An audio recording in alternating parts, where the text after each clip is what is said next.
Hello, everybody, and welcome back to Mage the Victorian Age here on Dork Tales. This is our intermission episode, so today we are going to be talking about all of the stuff that has happened prior to this, the first six episodes? 7 episodes?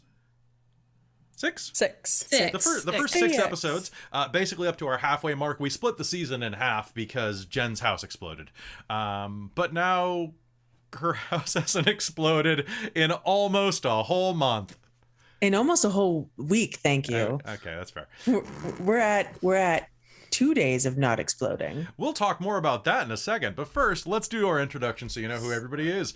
So hi everybody, I'm Kelly. I'm your storyteller here. You seeing him, and I'm excited to be here tonight because I love Mage. Mage is my game. Mage is the thing I love the most, and episode 1 of this chronicle is one of the things that I am the happiest about that is in our entire channel history. The rest of it's been very good too, but man, episode 1 was solid. I hate that. I hate it when episode 1's good because it sets pressure from then on in. It's like a great pilot. It's like the pilot episode of like any good show, really. I was going to name like 6 shows. But anyway, super excited to be here. We're not in costume tonight because this is an intermission game where we're just going to talk. Also, it's been like 6 months since we've ran this, and I need to hit the gym because my outfit's going to be very tight. I've gained like 10 pounds since then. So, let's do a quick round of introductions. Do a big circle, starting with Christine. Hello, I'm Christine. I use she, her pronouns, and for Mage, I play Dr. Evelyn Taylor, our, what's the name of the thing before? Society of Ether. But before that, it's... It is the Electrodyne Engineers. That's it. I was like, what the hell is like the technocracy name? So she's joining the beginning of the Society of Ether. Go. All right, over to Amy. Hi, I'm Amy. I use she, her, they, them pronouns, and in this game I play Chastity, Prudence, Goodwin, our delightful cult of ecstasy / celestial chorister who is a little out of time originally, and yeah, she's intriguing. I enjoy her, and I love this game a lot. I enjoy her too. All right, let's pass it down to Jen. Hi, I'm Jen, and I use she, her pronouns, and I play in this game Josephine Carrington, Banny Tharsis, the Order of Hermes, Tharsis, House Tharsis, mage. So, Nice. All right, and finally, Robin. Hello everyone, I'm Robin. I use she, her, or they, them pronouns, and I play Darcie Harkness, our member of the cult of Verbena. And it's... Fuck! It's because you were playing a cult of ecstasy and breaking tradition. I was playing a cult of ecstasy. I mean, they're kind of a cult. It's also, you've been listening to that Cult of Dionysus song by the Orion Experience on loop. I have. It's a good song. It's a great song. She's just a member of the Verbena. That's what they just call themselves. They just call it. They're pretty low stress. Yeah. I thought for a moment about trying to do Josephine's full name, and the way I just stumbled over my intro, I'm glad I didn't. It's a long name. It's a dictionary and a half. Folks, we're going to talk about Mage the Victorian Age right now. This is going to be kind of a casual. If you have any questions about it or about what we've done so far, put them in the chat, and we will, of course, address them and talk about them. That includes, like, running historical games. This is going to be one part catch-up, one part just kind of discussion of where we're going to be going with the other half of the season. I need to talk with Michael because I've already got the next 2 seasons, if we choose to do 2 more seasons of this, named. Yeah. And it's going to be like, so it's going to replace the Devil and the Doves title, because that's book 1. Sorry, not seasons, books. Books. Yes. We're cultured. Also, speaking of the Devils and the Doves, sorry, I just wanted to stretch and show off these mighty pecs beneath the... Sorry, it's dorky. They're not very mighty these days. But they are covered by this amazing Devil and the Doves t-shirt designed by Michael Ilott that's available on our TeePublic store. And it's super comfy. Also, Jen's wearing the Oops All Plague Doctor shirt that I made. Which I gotta finish writing that book. Yes, you do. All right, so folks, we're going to talk about Mage the Victorian Age, which is a game that is set in 1890 and follows the characters as they change the course of history by like burning down parts of London so far, which has been pretty great. It's been pretty great. As per earlier discussion, y'all have 33 experience points that you have saved up over this, except for Jen, who blew it all on a seeking. So Jen, you need a seeking. That I know exactly when that's going to happen. We mentioned it beforehand.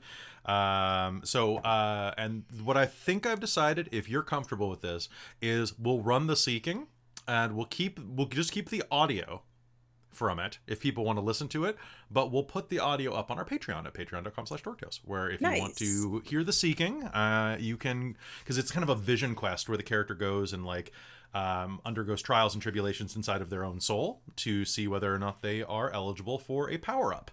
And they're usually fairly dramatic, especially when I run them.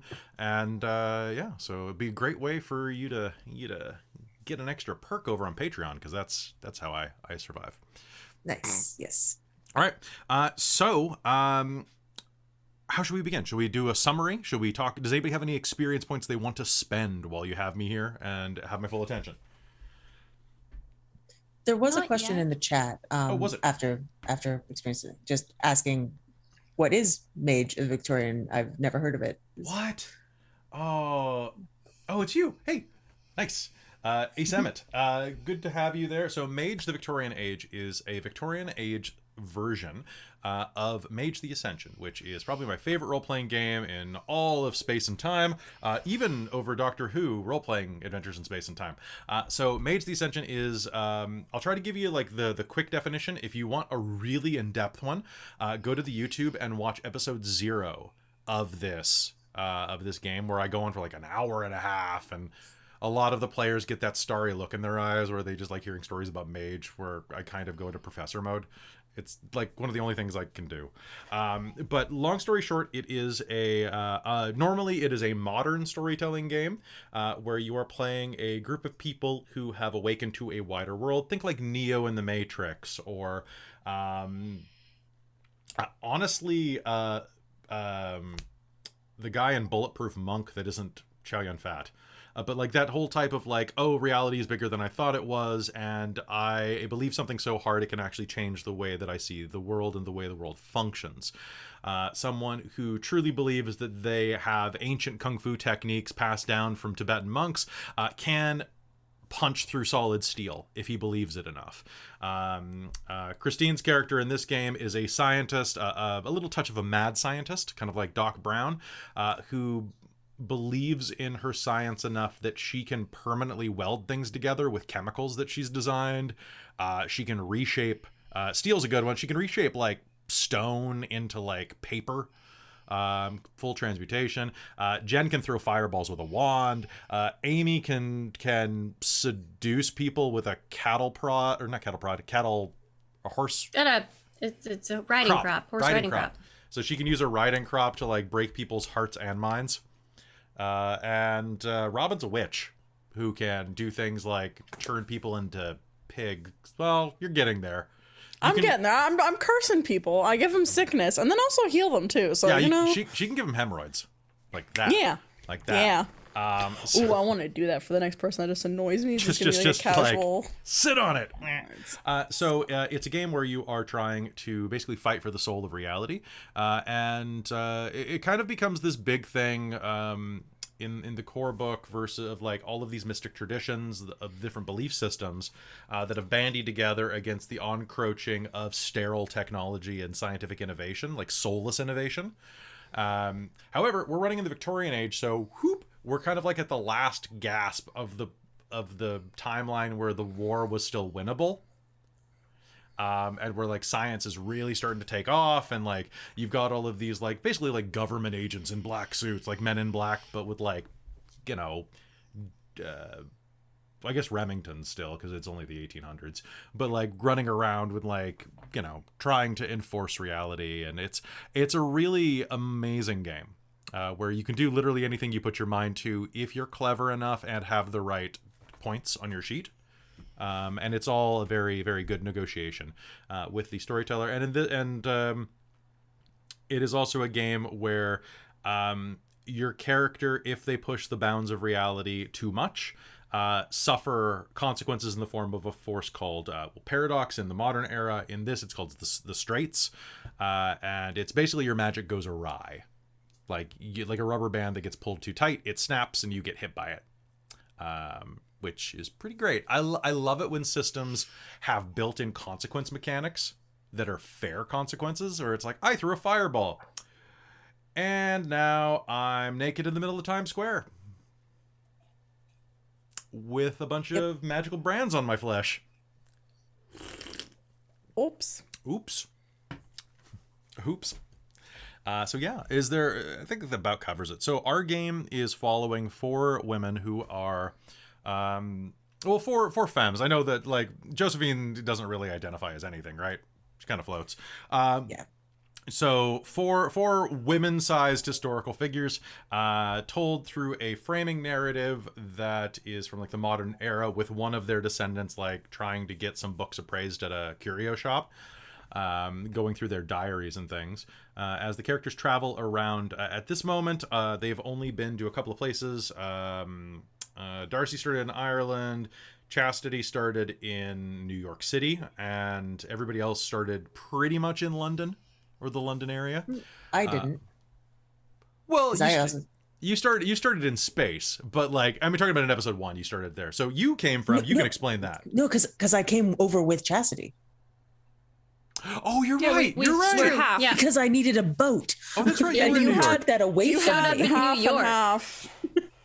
I forgot. It was great. They came portaled through the carriage into. This is and why Watch we need episode to 1. recap. our It's carriage. so Yeah. good. Yeah, and And Ashley landed accidentally in a traveling abducted carriage with us as we were my trying to get away. friends in the process, you know. Oh, yes. How could we forget talking about Teddy? And Amelia. And Amelia. Oh, poor yeah, I always forget Amelia. about- Poor Amelia. That scene in episode 6. Oh, so good. So, so basically, the crux of this is that the characters have been kind of thrust together through circumstance, along with 2 other people. One of which is a dude named Teddy Dashwood, or how is it written down? It's Mr. Dashwood. Mr. Dashwood, Thaddeus Beauregard Dashwood, or Beauregard Thaddeus Dashwood. I'm not sure which order that's in. Teddy. Yeah. And so Teddy is a rakish, he's a horny blonde dude who can charm most things pants off, except for the people he actually wants to charm the pants off. He's basically like every hot dude in like a 90s movie, you know, long curly blonde hair. He's basically Heath Ledger, like from 10 Things I Hate About You. It's basically him with blonde hair again. And then Amelia Sutcliffe, who is Chastity's friend, and who she was acting as kind of like a confidant and like handmaid for, kind of, but like, what's the term? Yeah, oh god, it's been a minute since I looked at it. It was it's like companion or something, ladies companion. It's like you get paid to hang out and be a friend and like go and do stuff, so you don't need like an extra chaperone. So they all got transported to London by accident. Okay, so let's go through the episodes and let's just give you a quick summary. So spoilers ahead, obviously, but nothing that's not going to be worth going to see it. So episode 1, let's see, Darcie. Episode 1 began with Darcie's awakening in a very uncomfortable scene, and then traveling with a witch named Mai. Who became your mentor. Then we cut, of course, to Chastity having some nightmares, waking up and spending some time with Amelia, and finding out that you had to work your other job at the brothel, where you work as a dominatrix. After that, I'm not going to break it down this much, but basically what happened was y'all had your disparate stuff. You went to work at the brothel, found that Teddy was already there enjoying the fruits of other people's labors, and there was a police raid. You guys escaped. Let's see. Jen, you ended up in a fight with a guy named Junior McCluskey, I believe, or Barton Harlow. the two of those. Down at the Piers, who was looking for a special kind of woman. I got to punch misogyny in the face. It was great. Yep. And then you had a sit down with your hermetic mentor, who told you that he had managed to arrange you voyage to the old world. Who is ostensibly played by Paul Giamatti, the mentor, not the old world. But that would be great if Europe was just Paul Giamatti. And then let's see. Then we met up with Evelyn, who was having a time with her husband. So Evelyn and her husband were having a fight about not having invited her to a symposium that she always attends, but women were not invited this time. And it kind of ended with her being implied to that she should, stay in a woman's place. Then we cut to magic training in London. Then we did your whole run. God damn, I'm sorry, I'm looking at my beat sheet, and my beat sheet is like, I had every scene like really well choreographed for this. Well, not choreographed, but like I had like my notes were really like, I actually have notes in my notes for episode 1 of no matter how it ends, end with the word special type of woman or special breed of woman, and then cut to special breed of woman being the first word said in the next scene.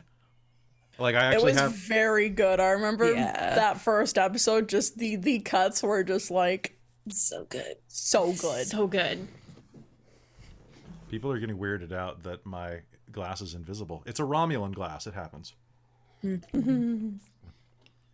My session notes are freaking huge, guys. Okay, so then, you had to do a job. The people who tried to raid the brothel were working for the Order of Reason, the bad guys, and blew up your boat. So you met up with Teddy, Amelia, and Chastity to get on the boat. The boat got blown up. Teddy used some magic to transport you to France, except he was a little drunk and forgot his coordinates. You actually ended up in London. And broke the device he uses to channel his magic.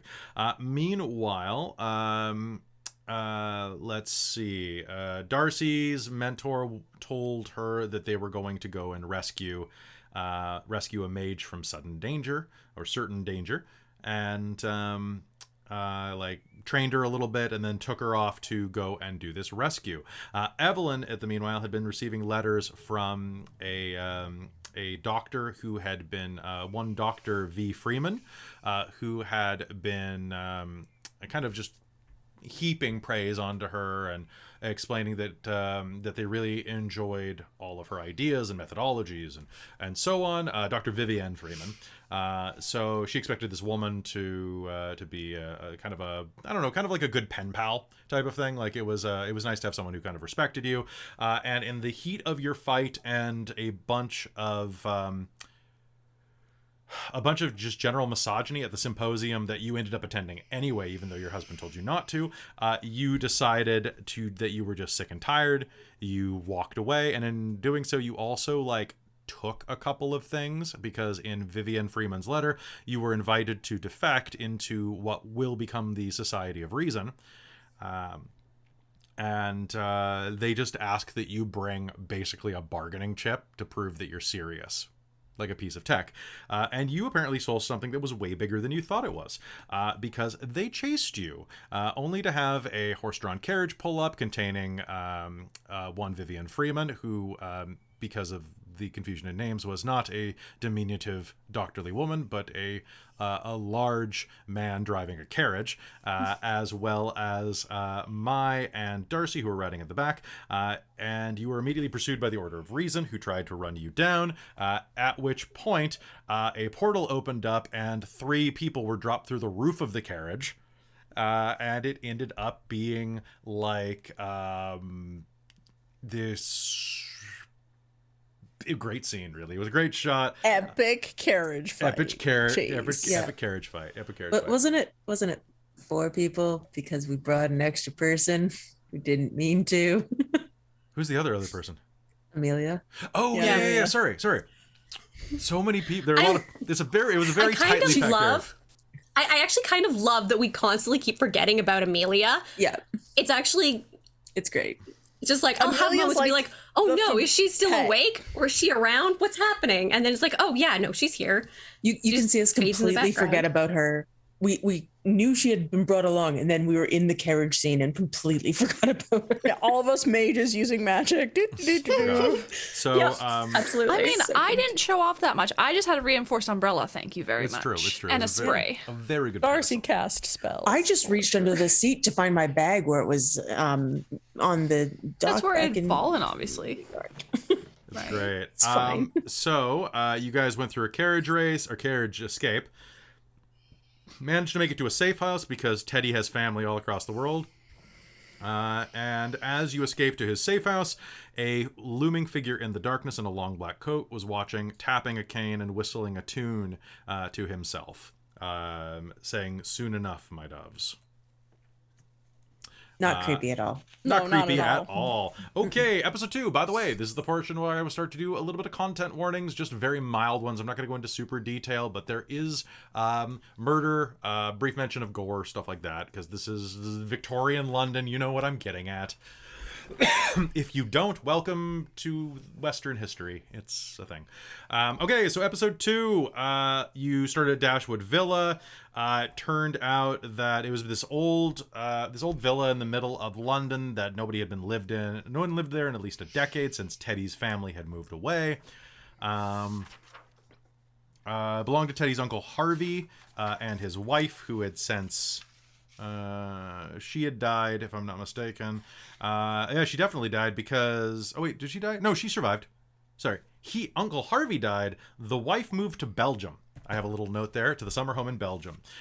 You spent some time in the house. You got acquainted with yourselves. You kind of learned a little bit about each other. And then found that the place was haunted. You had a bunch of problems with the haunting. You contacted the ghost through a seance. And after a long series of events, you discovered that the house was haunted, not by the uncle, but by Nina Levy. Levy? It's my pen blurred. But a young girl named Nina, who had been a housemaid and a bit of a dullard there, who had become pregnant with the master's child, and had been killed by the uncle and the wife. After which Harvey soon died, and his wife Joanna fled to their estate in Belgium, having hidden the bones at the bottom of the well, if I'm not mistaken. I think that's... Yeah, because you guys drank out of the well, and it was creepy. Okay. Yeah, I got mushrooms and moss from the well. Yeah, that's fair. So had been haunting the ground since. There's a spot at the base of the stair where she was killed that bears evidence. Yep.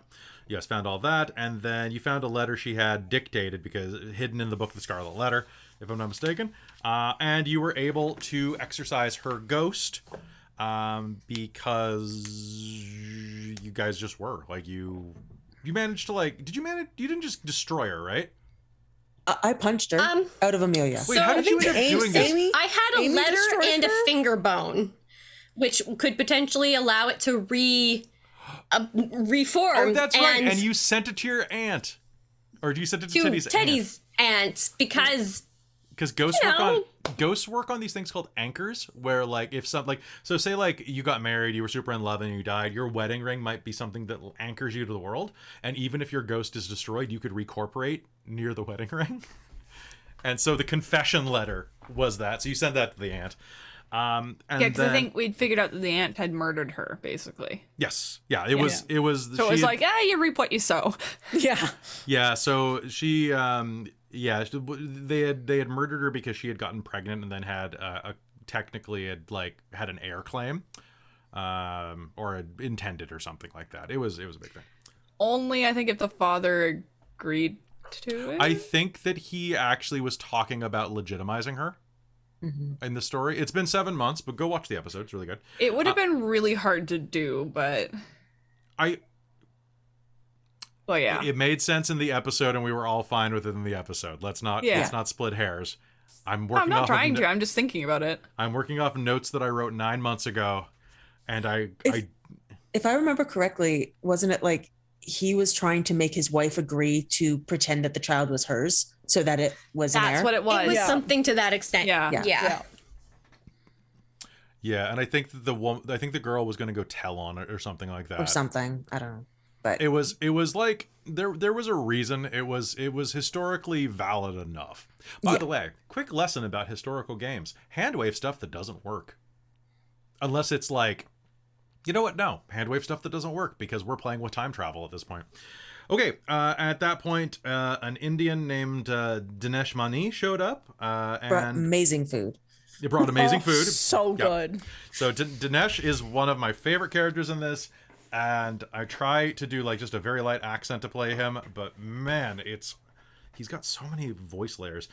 So Dinesh being a Dinesh is he is a Gurkha from the I forget which British war. It's been a little while. So he's a Havildor, and shows up saying that he is a member of the Chakravanti, the group of mages who are basically serial killers for good. They kill bad people to make the world function better. They're Dexters, but like religious Dexters. And he knows each of your names and has told you that he has come to summon you because your names have been found at a nearby boarding house where a murder has occurred. And that is where we ended that game. And it was super weird to us because two of us weren't even from the country. Well, but Darcie's from Ireland, which is not. I actually don't know when at that point, but I know Ireland. Remember when Irish actually. Yes, but you had at least been in London a little It's true. longer. Yes. No, I'd been for like a few weeks or something. Yeah. Okay, so then next episode is super gross, so we're going to sum it. So Dinesh brought them to Stephanie and Mile End, where this boarding house attic where a young woman had been living had become I have charnel pit written, flies buzzing everywhere, and I will just say a gruesome murder scene that involved the theft of an infant that may or may not have been born when it was taken. Their names were found in the wall in blood, and the entire murder ritual was kind of gussied up in an alchemical type of formula. Which I have the notes from there. I drew what I think you explained was the written on the ground, which was great. Oh, alchemy. Yeah, and Jen had a nice time with that. And it's there that they met Lord Scrimgeour Macduff, who is a member of the... Wait, which group is he? Was he... Let's see, he's Verbena, right? I don't. Did I say he was Verbena? No, I don't know where he said he was. I don't have what he was. I have that written down somewhere. Anyway, so a senior mage there who is a known meddler in infernal acts like this. Basically kind of like Gerard Butler mixed with Poirot, like Hercule Poirot. Went, kind of guided them around, like walked them through the scene, and then they found that there was... Hold on. This episode was crazy. So they investigate the murder scene. It's a whole thing. Then they find that there was someone looking in through the window of the attic. Several of them get into a foot chase, where they found that there was a chimney sweep who had witnessed the entire thing and had basically been catatonic for the last couple of hours on the roof. They managed to chase him. He manages to get down, only for them all, like, two of them chase across the roof. I believe that was definitely Josephine, and was it Darcie on the roof too? Yeah, Darcie was on the roof because I know Yeah. I failed like a jump check or something and fell like down between the alleyways. I remember Darcie just I booked it on the crashed. ground. Yeah. You booked it on Yeah. the ground? Yeah. Was someone else on the roof? No, I think it was just Darcie on the roof and okay. me on the ground, and the other two stayed. Yeah, me and Evelyn basically took the slower, like just sort of moseyed along Yeah, behind. because I mean, I you- think Slowly. Like we were on our way, but we kind of jogged. We ran. yeah. Yeah, But we went down the stairs. You do not Yeah, want so- to run down Victorian stairs. Let me just put it that way. Yeah. No. This is what I have. Josephine runs down the stairs because and I looked for the girl we had met on the way in, the one that I knew was a girl but was dressed as a boy. And Darcie jumped out the window, and then Evelyn, you talked to Macduff for a little bit, and then walked out after Chastity after the other two of us had taken off. Can we just get a little bit of I need some recognition for this note that I left myself on how to explain something to you. It's just the quotation E'(S) done it, E'(S) KILT again. He's done it. He's killed again. Just to get the Cockney right. Oh my God. Nice. I love it so much. It's That's so so dumb. good. That Yeah. was great. That's great. It's so But yeah, then Darcie, you tried to incapacitate the runner with your pain rote, which then knocked him off the roof. Yep, he And I caught him as he that's fell off the roof. right. Because he fell off the roof because his balls felt like they were exploding because you gave him Yeah. period cramps. I gave him period cramps, literally a rote that from the verbena is I have my rotes right now. Yeah, and then Chastity and Evelyn caught up to us, and some mind fun stuff. Yep. Decided to take a look at what the heck this kid saw. What was it? And then it was really spooky, and I'm very glad that I had a mind shield up because apparently there was a lingering effect that could have done some bad. So you went to this little back alley, like where people were basically like a little like courtyard, but it's basically just like a muddy road between like the backs of these buildings where people hang their laundry, and that's where you found the kid and were assaulted by some people claiming to be his dad, like one guy claiming to be his dad. Yes, that's right. Yeah. And whether or not that was the case, it seemed very obvious that they were intending to do away with the young man. It was like a group of like 4 guys, I think it was, and they attacked you all. Lord Macduff showed up, went to your defense. Then Darcie kicked him in the head so hard he knocked him unconscious because she botched. So good. Oh, it was so good. It was oh my gosh, Darcie is just like, it was a great. The rest of the character fight moment went for great. her. It was fantastic. Darcie, I think I did like 9 points of damage to him or something like that. You damn near killed him. Yeah. Like, you damn near killed him. It's why I bought some points for Brawl for Darcie later, because I was like, yeah, she's a fighter. And athletics. I think it was all that game. You were just like, Yep.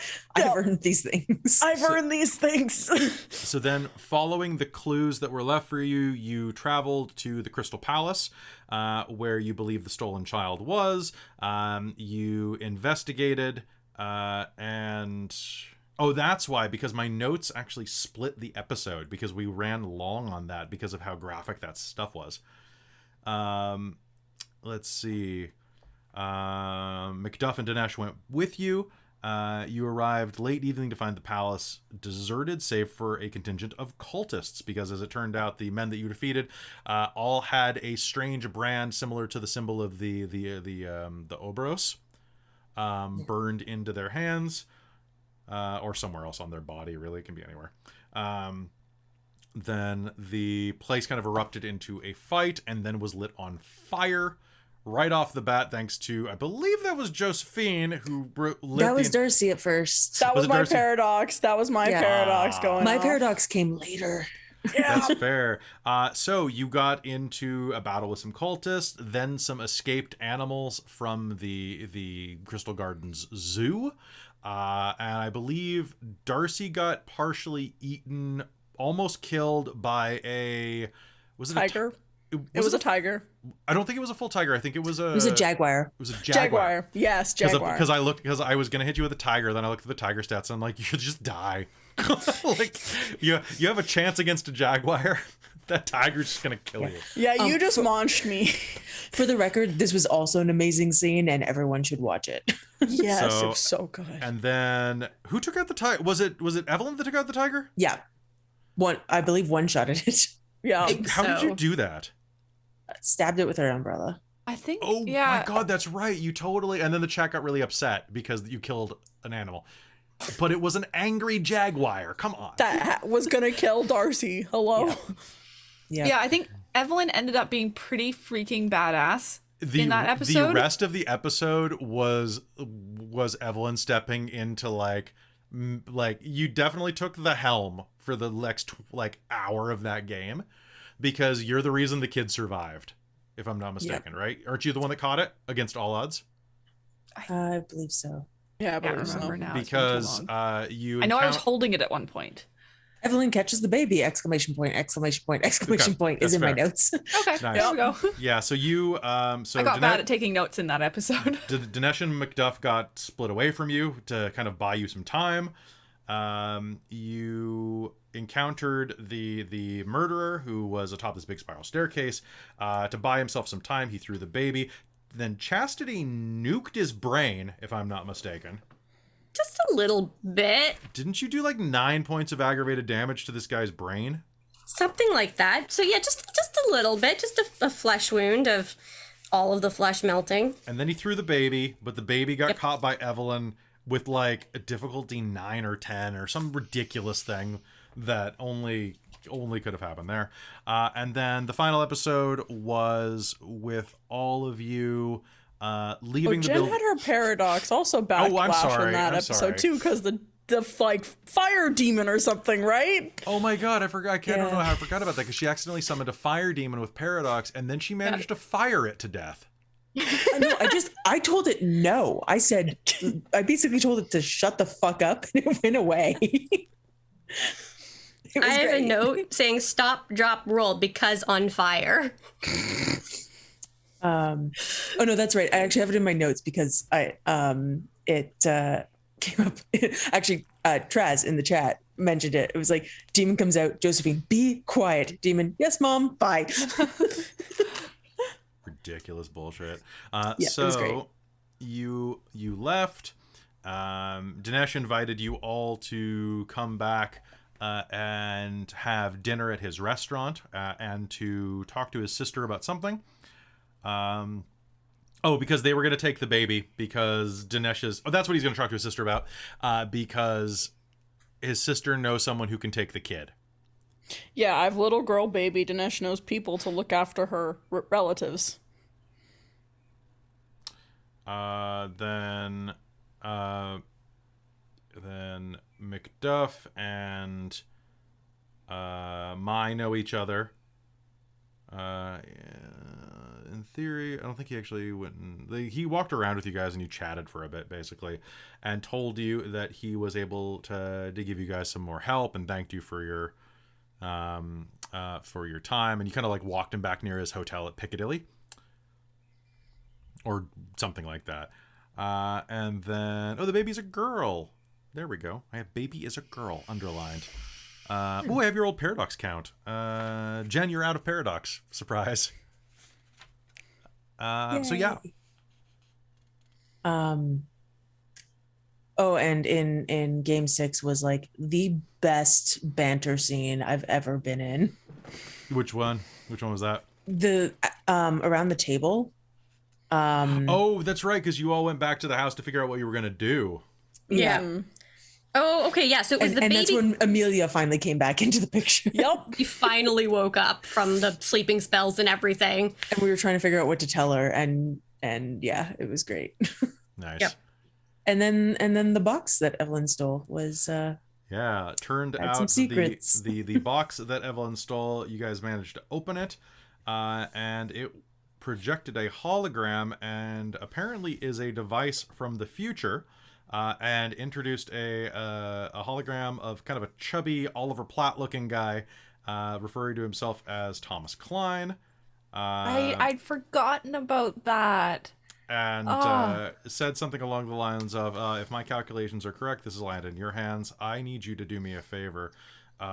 We have to save the world. And then that's where the season broke. And ha, it's been a while. Yep. And I remembered... yeah. Sorry, go ahead. Go ahead. I was gonna say, and then there was the vacation time, and then my house exploded, and now it's 7 months later. Yeah, so Yep. so in case you were not really sure what was up there, we had originally intended to take like a couple weeks to a month off. I think it was like just because I was getting super busy. Because we had Extra Life and the vacation. That's Yeah. right, It Extra was- Life, and then So we there went was on a at least team those vacation. 2 weeks. And then it was going to be holidays, and so it was going to be like, okay, well, probably January, I think was the original. Because or something. my house flooded the Yeah. day of the last day of your vacation. That's when Yes. the road from where you guys were to Victoria was Yeah, where we got trapped wrecked. up island. Or we yeah. couldn't. you got stuck couldn't up go. island. I was on a friend's couch for 2 weeks and then moved into an apartment. And then it was like, okay, now there's holidays. And then it was just kind of the new year. And then we were talking about breaking tradition.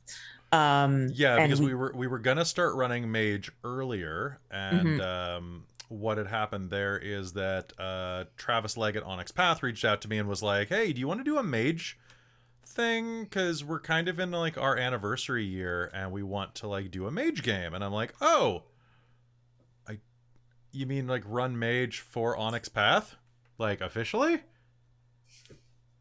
Shit, okay, I guess I have to because I love this game. So we did, and that was Breaking Tradition, which is on YouTube right now. It ostensibly ties into this story in a very abstract way, which you'll have to watch to understand. yeah. And then because of scheduling, we decided it wasn't a good idea to start Mage right after Victorian Era, right after that, because we'd only get like 2 games and then have to take like another 2 weeks off. And so then we scheduled for this chat, and then a week ago my sewer backed up and I wasn't sure I was going to have to move again. So we're cursed. I'm cursed. It's just me. It's not Paradox. Can't be. Right? Oh, Doesn't what's exist. Paradox? Right. So yeah, it's been quite a wild ride. I'm gonna be excited to get back into this. Unfortunately, we're going to Victoria Age right as summer hits, and we live in a part of Canada where there's no air conditioning really.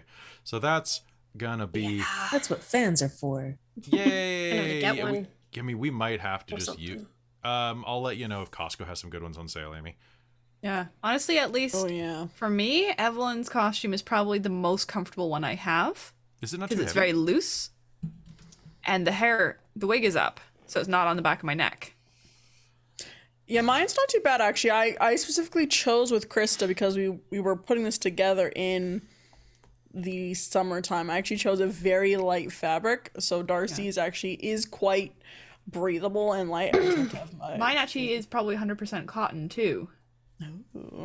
Yeah, so my costume has the shirt, a short sleeve shirt, and then a vest, and then I have the wig, and the vest and the wig are the hottest parts. The vest I can just not use because I don't need it. So But yeah, the wig's gonna be rough. the chat right now is saying 2 things. Trazelta just asked like, how do we keep these storylines straight? I guess both you and from like me as a game runner. And then ACM it just said that the campaign sounds super chaotic and really fun. Yeah, it is really fun. I actually think it's very tightly organized. I don't think it gets chaotic in certain moments I would because say I think we're chaotic. I think is more that's sounding like what we do, and like some of the stuff we get up to sounds a bit chaotic. wait, Traz, have you not watched this? Were you not watching this before? Dude, go watch it. Also, go watch Moon Knight. Super good. I was telling Traz that today in my stream. Good. Go watch Let's it. catch up on that. I only watched episode 1 so far. It gets way better. Like It's it's Yeah, I was good. waiting for more episodes to drop before I got it's into really it. good. We also So, saw Doctor good. Strange the other night. Finally went to another movie, and that was fun. It was. I was very worried, but this isn't a Marvel chat. Oh yes, Traz. I know it ties into other Mage games. Yes, there's some Easter eggs from Kelly's previous games, but I don't think there's too much. I mean, 'Cause I know I'm also a little well, so something like, say, Thomas Klein is an Easter egg from previous LARPs. Yeah. And Yeah. I mean, if you've played for 3 years with that name coming up frequently every week Yeah. for 3 years, you just kind of, you're just like, Thomas Yep. Klein is the like modern day Nikola Tesla. kind of in my mage verse. The mage verse that we're playing in right now has been active for 10 years now. It's ran as a LARP for a number of times, like the modern era. Ran for LARP for about 6 or 7 years total combined, I think. And so he is a member of the Technocratic Union, also known as the Order of Reason at this time period. And he's actually dead in our current timeline. He died of esophageal cancer. He died of a cancer, or no, it was an incurable mystery disease that he chose to die from, rather than extend his life through science because. Yeah. And. However, variants of him keep showing up from other realities. One in particular who's kind of, it's like Thomas A. Klein and Thomas B. Klein. B. Klein's a dick, and he keeps showing up, and I hate it. Is that the one who showed up in the Technocracy LARP after, Yes. And was working with the one who basically recruited Chloe's alternate reality version husband to help him out? Yeah, that's Tommy B. That's B. Klein. Mm-hmm. I can't wait till we get to decline. Yeah, it'll be nice. But then if we have to do it again, we'll be able to recline. I have a note here saying that the box has DOVE on the side of it, which is also a... Dimensional Omnivector Engine. Yeah, or whatever it means in this one. Was it Dimensional Omnivector Engine in this one too? Did I say I wrote it in my notes, so you must have said it out loud. Must have said it. So the Dimensional Omnivector Engine. So to give you all a bit of backstory, and Robin, I know that you've heard of these stories a little bit from the outside. I ran a couple of very long form a Technocracy LARP and a Mage LARP. So LARP being a live action role playing game where you all dress up with all outfits. This is not recorded, obviously, because this is before Dork Tales existed. Or right when it ended right when Dork Tales first started, maybe. Somewhere around there. But the long story short is that it was a game about a bunch of technocrats in Seattle trying to keep the peace, who ended up getting suckered into a bunch of world hopping by this Thomas Klein, to go basically like take energy readings from alternate realities in order to stabilize a bunch of problems in Earth 1, Earth Prime type of thing. And they use this device called the Dimensional Omnivector Engine, which was basically it was a slider. It was a slider device. Because Dove keeps showing up, because I also ran a Technocracy LARP way back when in a different timeline where the Dove was the name of a spaceship that they were all on. Black Dove. The Black Dove, which was all based on the Tori Amos song Black Dove, which apparently there are a lot of good songs named Black Dove. Yeah. Kind of weird. So yeah, how do you keep all these storylines together? ADHD. ADHD is a big one. You become a fanboy of your own material. Yeah. Which is really difficult to do without getting like really high on your own supply in a bad way. Like you have to be able to be simultaneously really critical of your stuff and really hyper into all of it at the same time, which is a hard balance to do. And it also helps if you check in with your players or if you have people helping you run the game to be like, hey, this isn't too me, is it? Like, this isn't too like having like... He's literally asked me that sometimes. Because sometimes like where I'm like, oh yeah, you guys are in a pickle, you're being like surrounded by all these goons, and suddenly super cool Gerard Butler NPC comes in and like cracks one in the face with a cane and is like, haha, I'm here to help. Like... There's like a limit between like an NPC shows up to help and an NPC shows up to solve the problem. It's fine. We took out the NPC. Darcie took out the NPC. Super easy. Barely and an then the NPC shows up after we've basically solved it. That kind of thing too. Then it's Teddy. Also very good. Yeah. Then it's Teddy. Yeah. I love Teddy so much. He's made Darcie so awkward. It's great because Darcie's like a precious little bean sometimes, and she's just like, I remember the scene where she got like soaking wet in the rain. He just offered her coat, and then Darcie's just like, I don't know what to do with this. Teddy's great because he's such a horrendous flirt, but he's actually a decent guy. He just doesn't understand. I don't know. The scene when he's drunk with Chastity on the bed is so adorable. It's cute. yeah, he's damaged goods. Also, Jen and Amy, do you want a technocracy book? Because I've got both of your books literally 5 feet from me.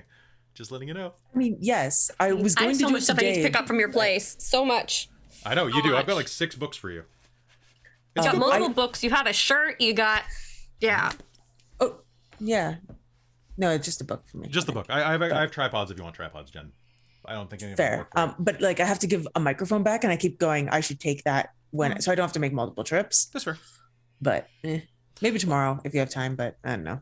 Yeah, I have deadlands in the middle of the day, so I have to hear back from one more player to make sure that they don't have a Mother's Day thing, because we all forgot it was Mother's Day. Also, tomorrow is Mother's Day. Just letting y'all know. So if you have a mother that you'd like to contact, tomorrow is a good day to do it, because otherwise you'll hear. Or a about it. mother-like figure. Or a mother-like figure, or you know what, a father. I tell my mom Happy Father's Day type of stuff because my dad was a douche. Ding. And now he's a dead douche. Huh. Don't judge me. Dark humor. It's a Dark thing. humor.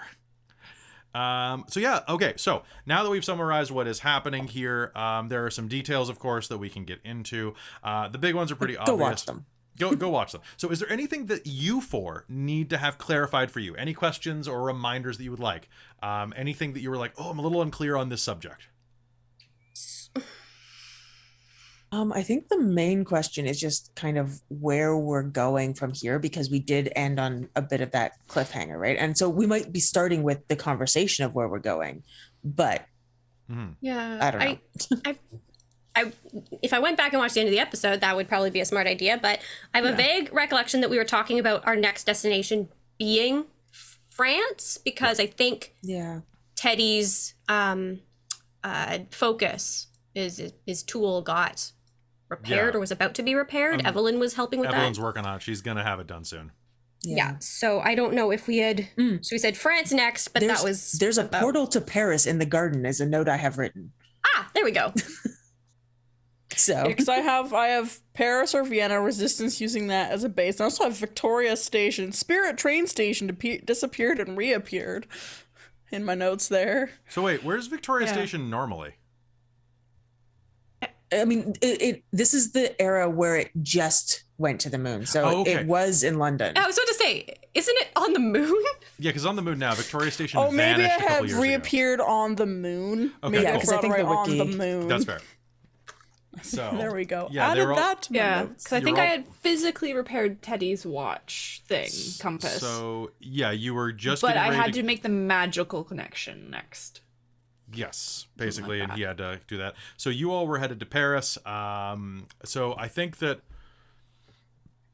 So sorry, just to clarify on Victoria Station, it was originally built in the penumbra of London, England in 1871. And then in 1893, Captain Horatio Savage of the Electrodyne Engineers managed a moon landing, but returned without the rest of his crew. And then he made a deal with the Fae to teleport Victoria Station from London to the moon, Gotta love or that to old meta orbiting the plot. moon.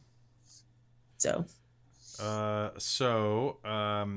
So The our- chat was saying we're planning to go to Paris. Yeah, Random so I know agrees. you guys are going to Paris. So what I think is going to happen is that you guys have a couple of loose ends to wrap up in London, probably regarding like the serial killer and like the a couple of little details that you have there, and whatever this box needs you to do, because there's a little treasure hunt involved in this box.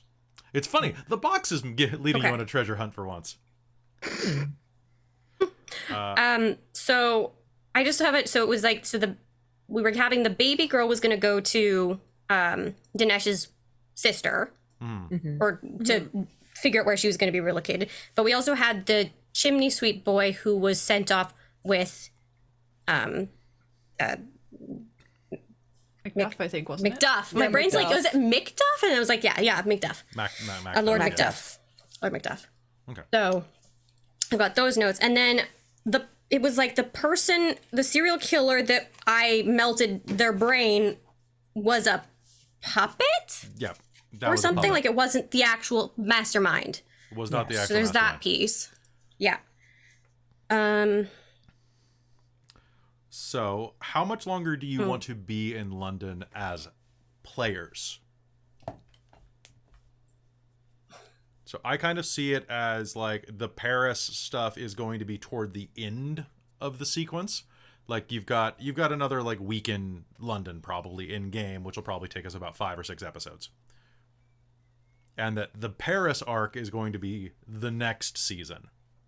Is kind of how I see thought it. we were on the mind of we're going to Paris. Like, I don't know, maybe my notes are weird, but I think I was assuming we were going to Paris like soon. I think the Yes. box is going to deter you a little bit. Ah, okay. Okay. That makes Okay. sense. But there's no reason why you can't jump back and forth across the channel using magic.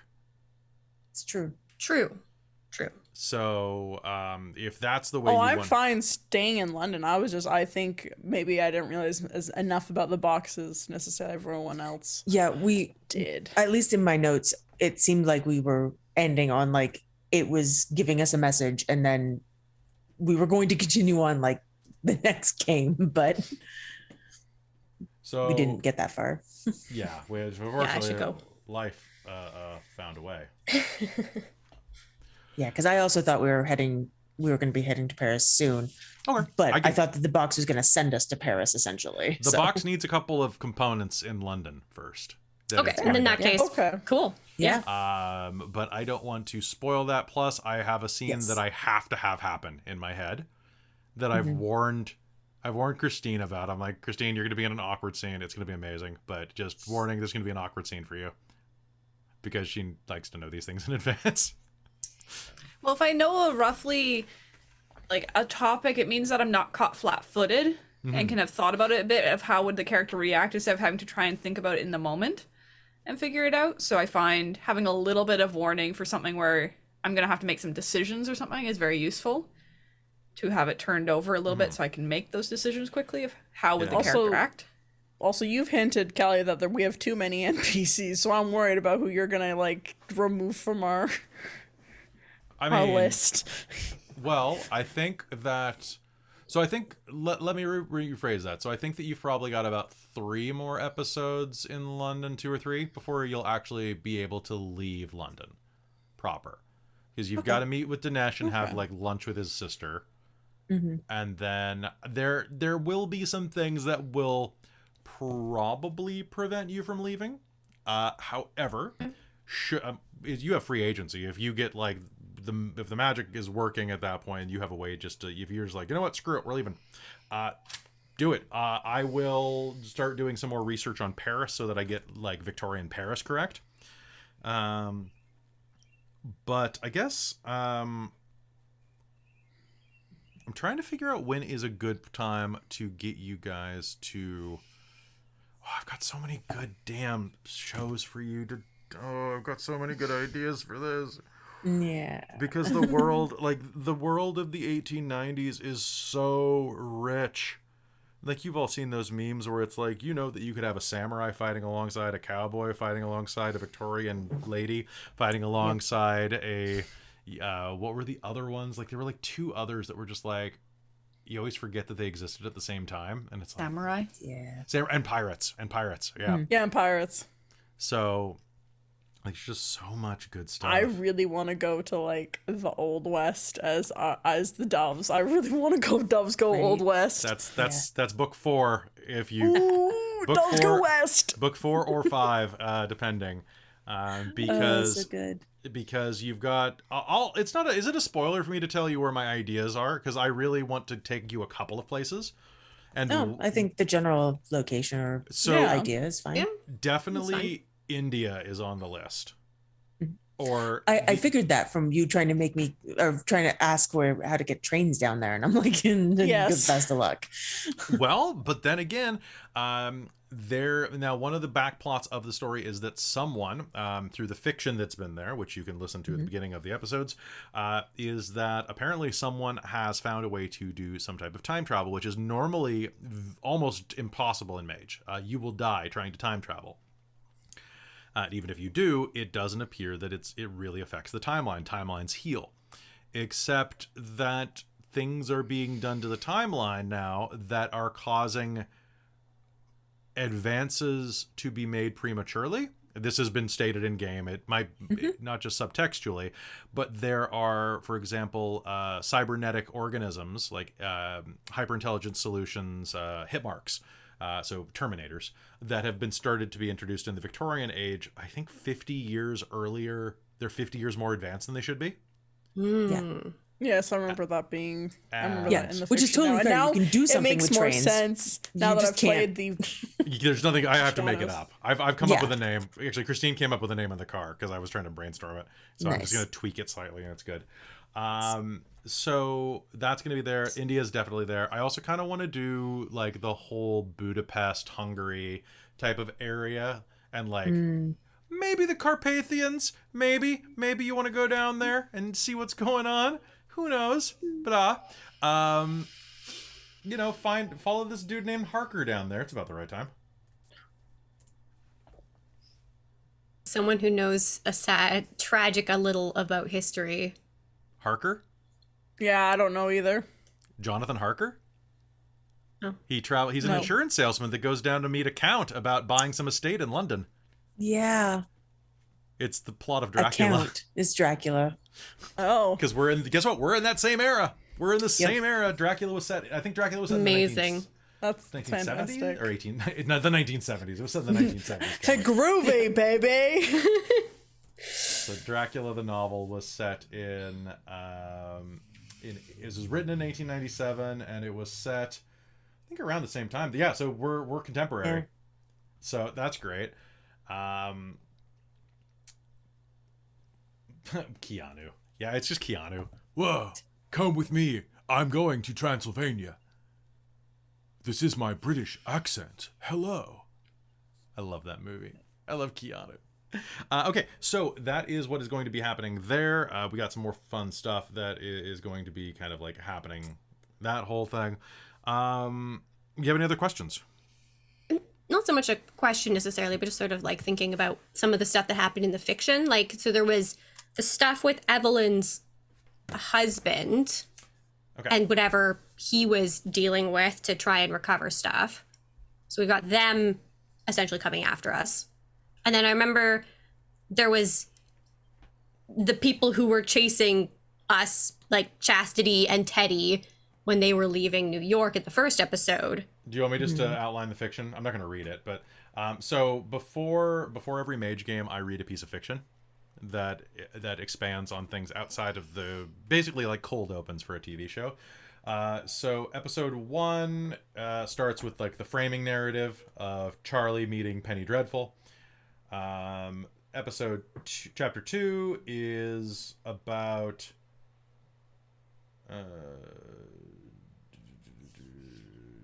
Charlotte Keevan, so Darcie's Adopted family.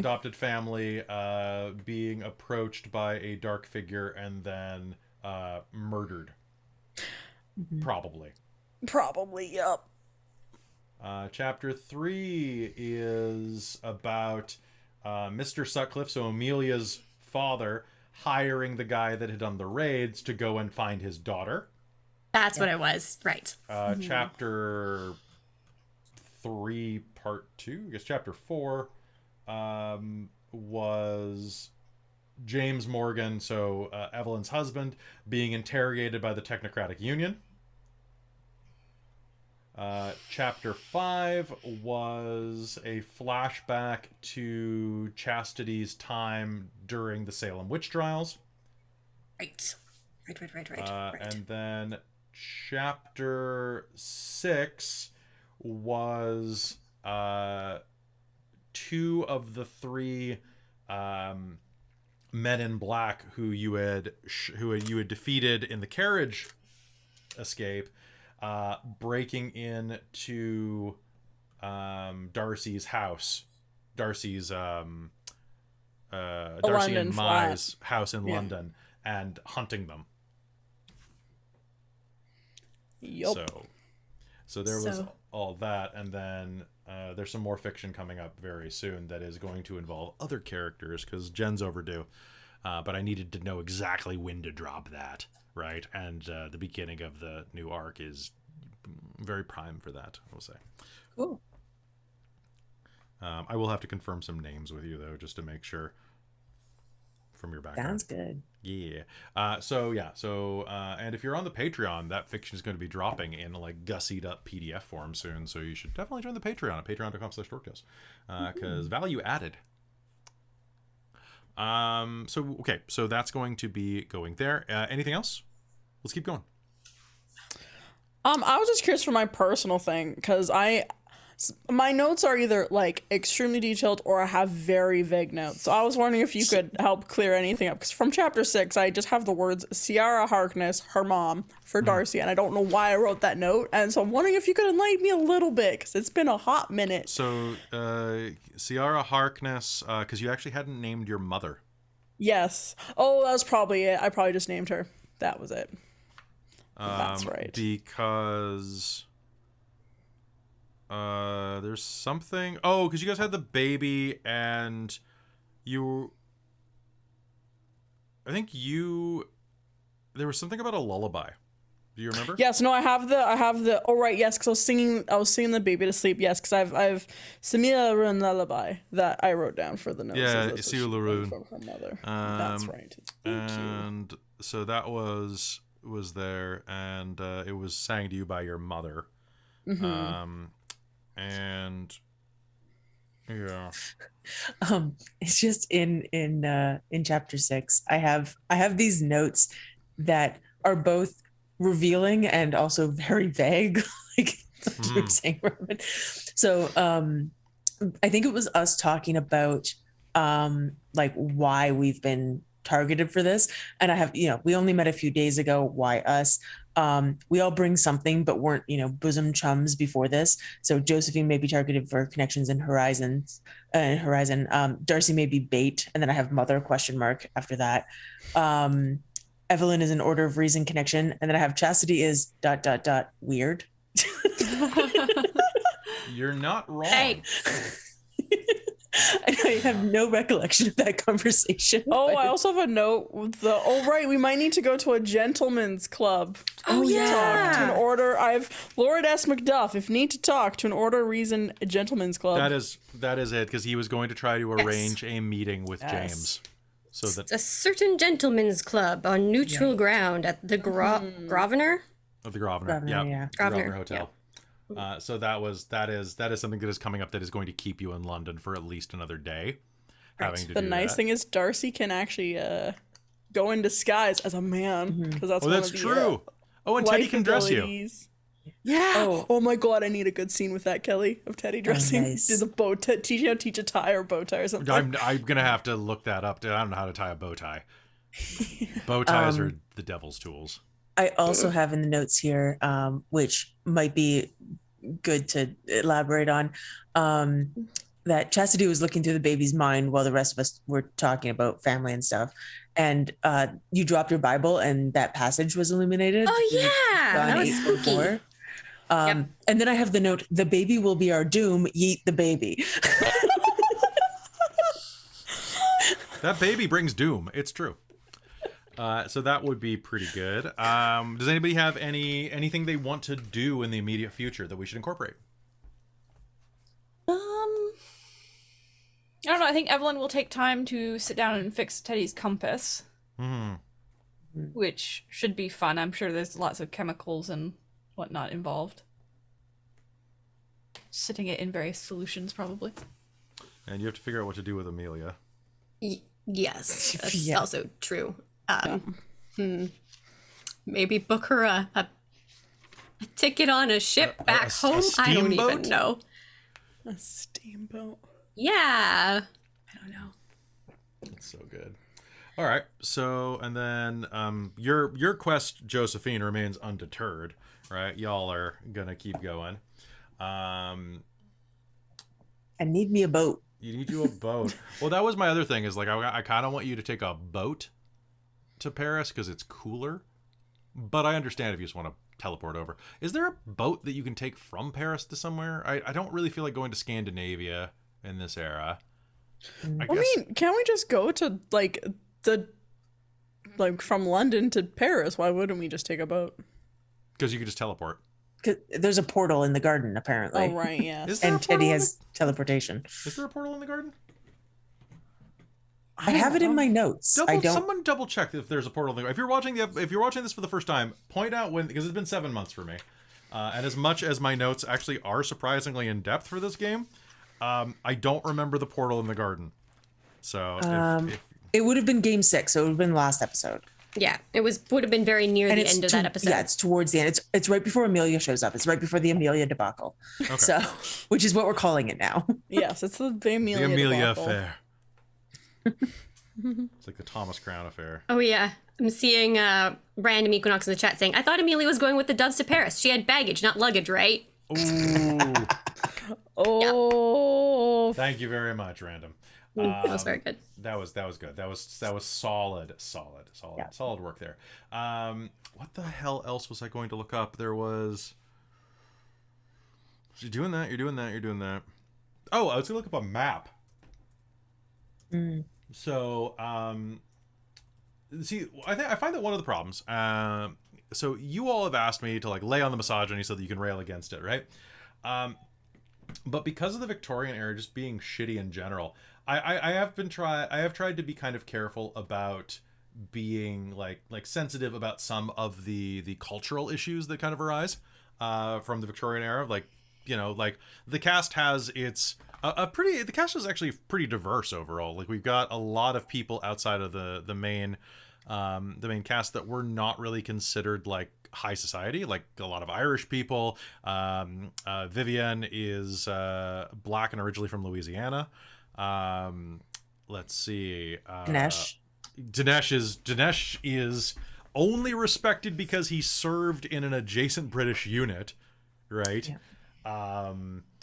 And then you've got Macduff, who's like rich and a lord, but he's a Scottish lord. So does that count? Kinda. It puts him a step up above a lot of people, but not into the high British. He's not wearing a kilt, so that's something. Mm-hmm. I mean, probably good if Darcie's kicking around. Oof. Oof. So I did realize though but there are a lot of places I want to hit up where I am a little like, oof, could I run this like well with trying to keep any type of historical realism? Because I'm like, oh, you could get on a boat, so we could do France, and then you could get on a boat of the south of France, and you could like, where can you sail from France that would be really exciting in this day and age? Could it be Egypt? Like, because you can take a boat right down to the top of Egypt. But then it's like, Egypt in the Victorian era. Do I want to run that? How much of that can I hand wave? Because how many mummies can you eat before the channel gets hit? Or snort, or whatever you want to do to a mummy, really. Yeah. Well, I mean, most of that wasn't happening in Egypt, though. That's true. Just a lot of tomb That was raiding. happening in London and America. That's true. You could do a lot of tomb raiding. You can meet Khonshu, which is good. You could all become Moon Knights. The game becomes Sailor Moon, just with like better outfits. In the name of the moon, I will punish you. I mean, there's also going to like Germany and Hungary and the Ottoman Empire would be kind of cool, and so Russia would be cool in this day and age too. Yeah, and even if like we weren't, even if we didn't get to the like India part of things that you wanted to go, taking the Orient Express from Paris down to like Istanbul or anywhere in there. There's a lot of stops in there. Could be cool, right? Is it Constantinople at this point? When did they change it? It's Constantinople. I just yeah. Yep. All right. When will Constantinople get the works?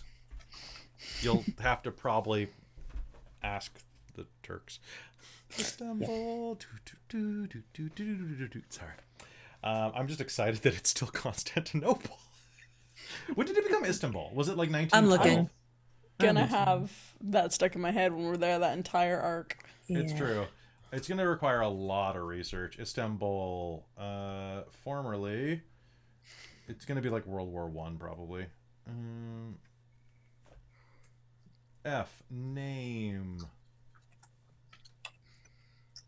was named Roma Nova. No, 1930 it was changed. So, yeah.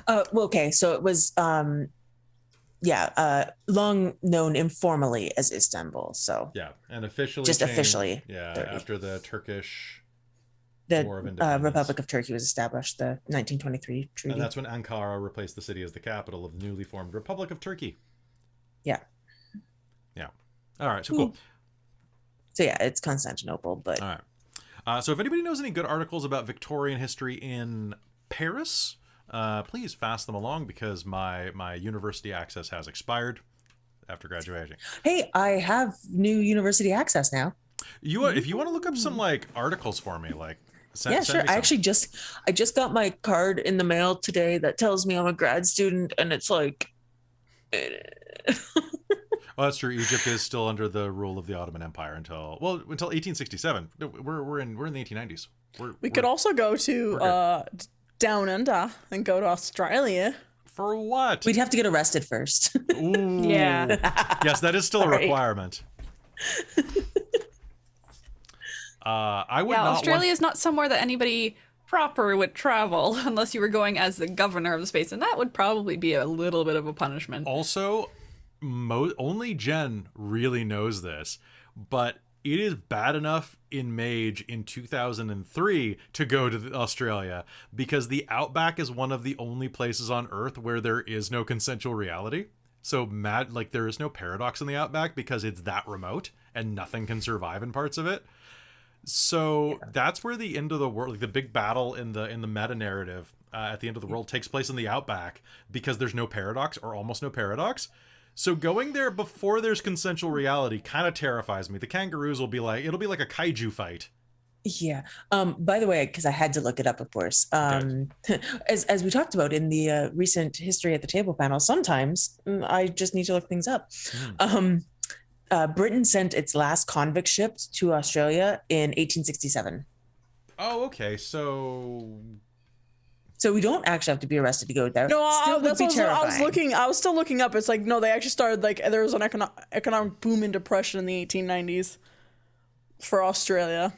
So I didn't realize yes. this, but I should know this because I know very little about French history. It's not my focus. So it's not the Victorian era, of course, in France. It is the Belle Epoque. The Belle Epoque. The beautiful era. That's great. Ah, the French. Also, apparently there's like a bunch of rioting and stuff. And the Boulanger crisis. I'm going to have to do my research because I actually know very little about this portion.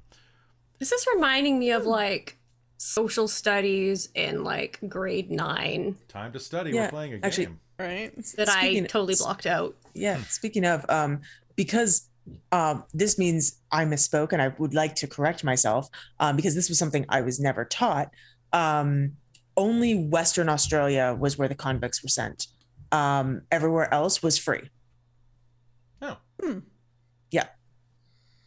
Huh. So there were free settlers over the rest of Australia, and it was just Western Australia that the convict ship was sent. So I would like to correct myself in that regard. Nice. That's good to know, though. Mm-hmm. Victorian. Is there a YouTube video about this that I can summarize this quick? Victorian. P-R-I. Party music. All right. Cool. This just pulls up someone named Victoria Paris, which I don't... Nice. You have more subs than me. Good for you. Okay. Did anyone in the chat have any questions for us right now? Oh no, I was putting it out to the chat. Do it, Do please. it.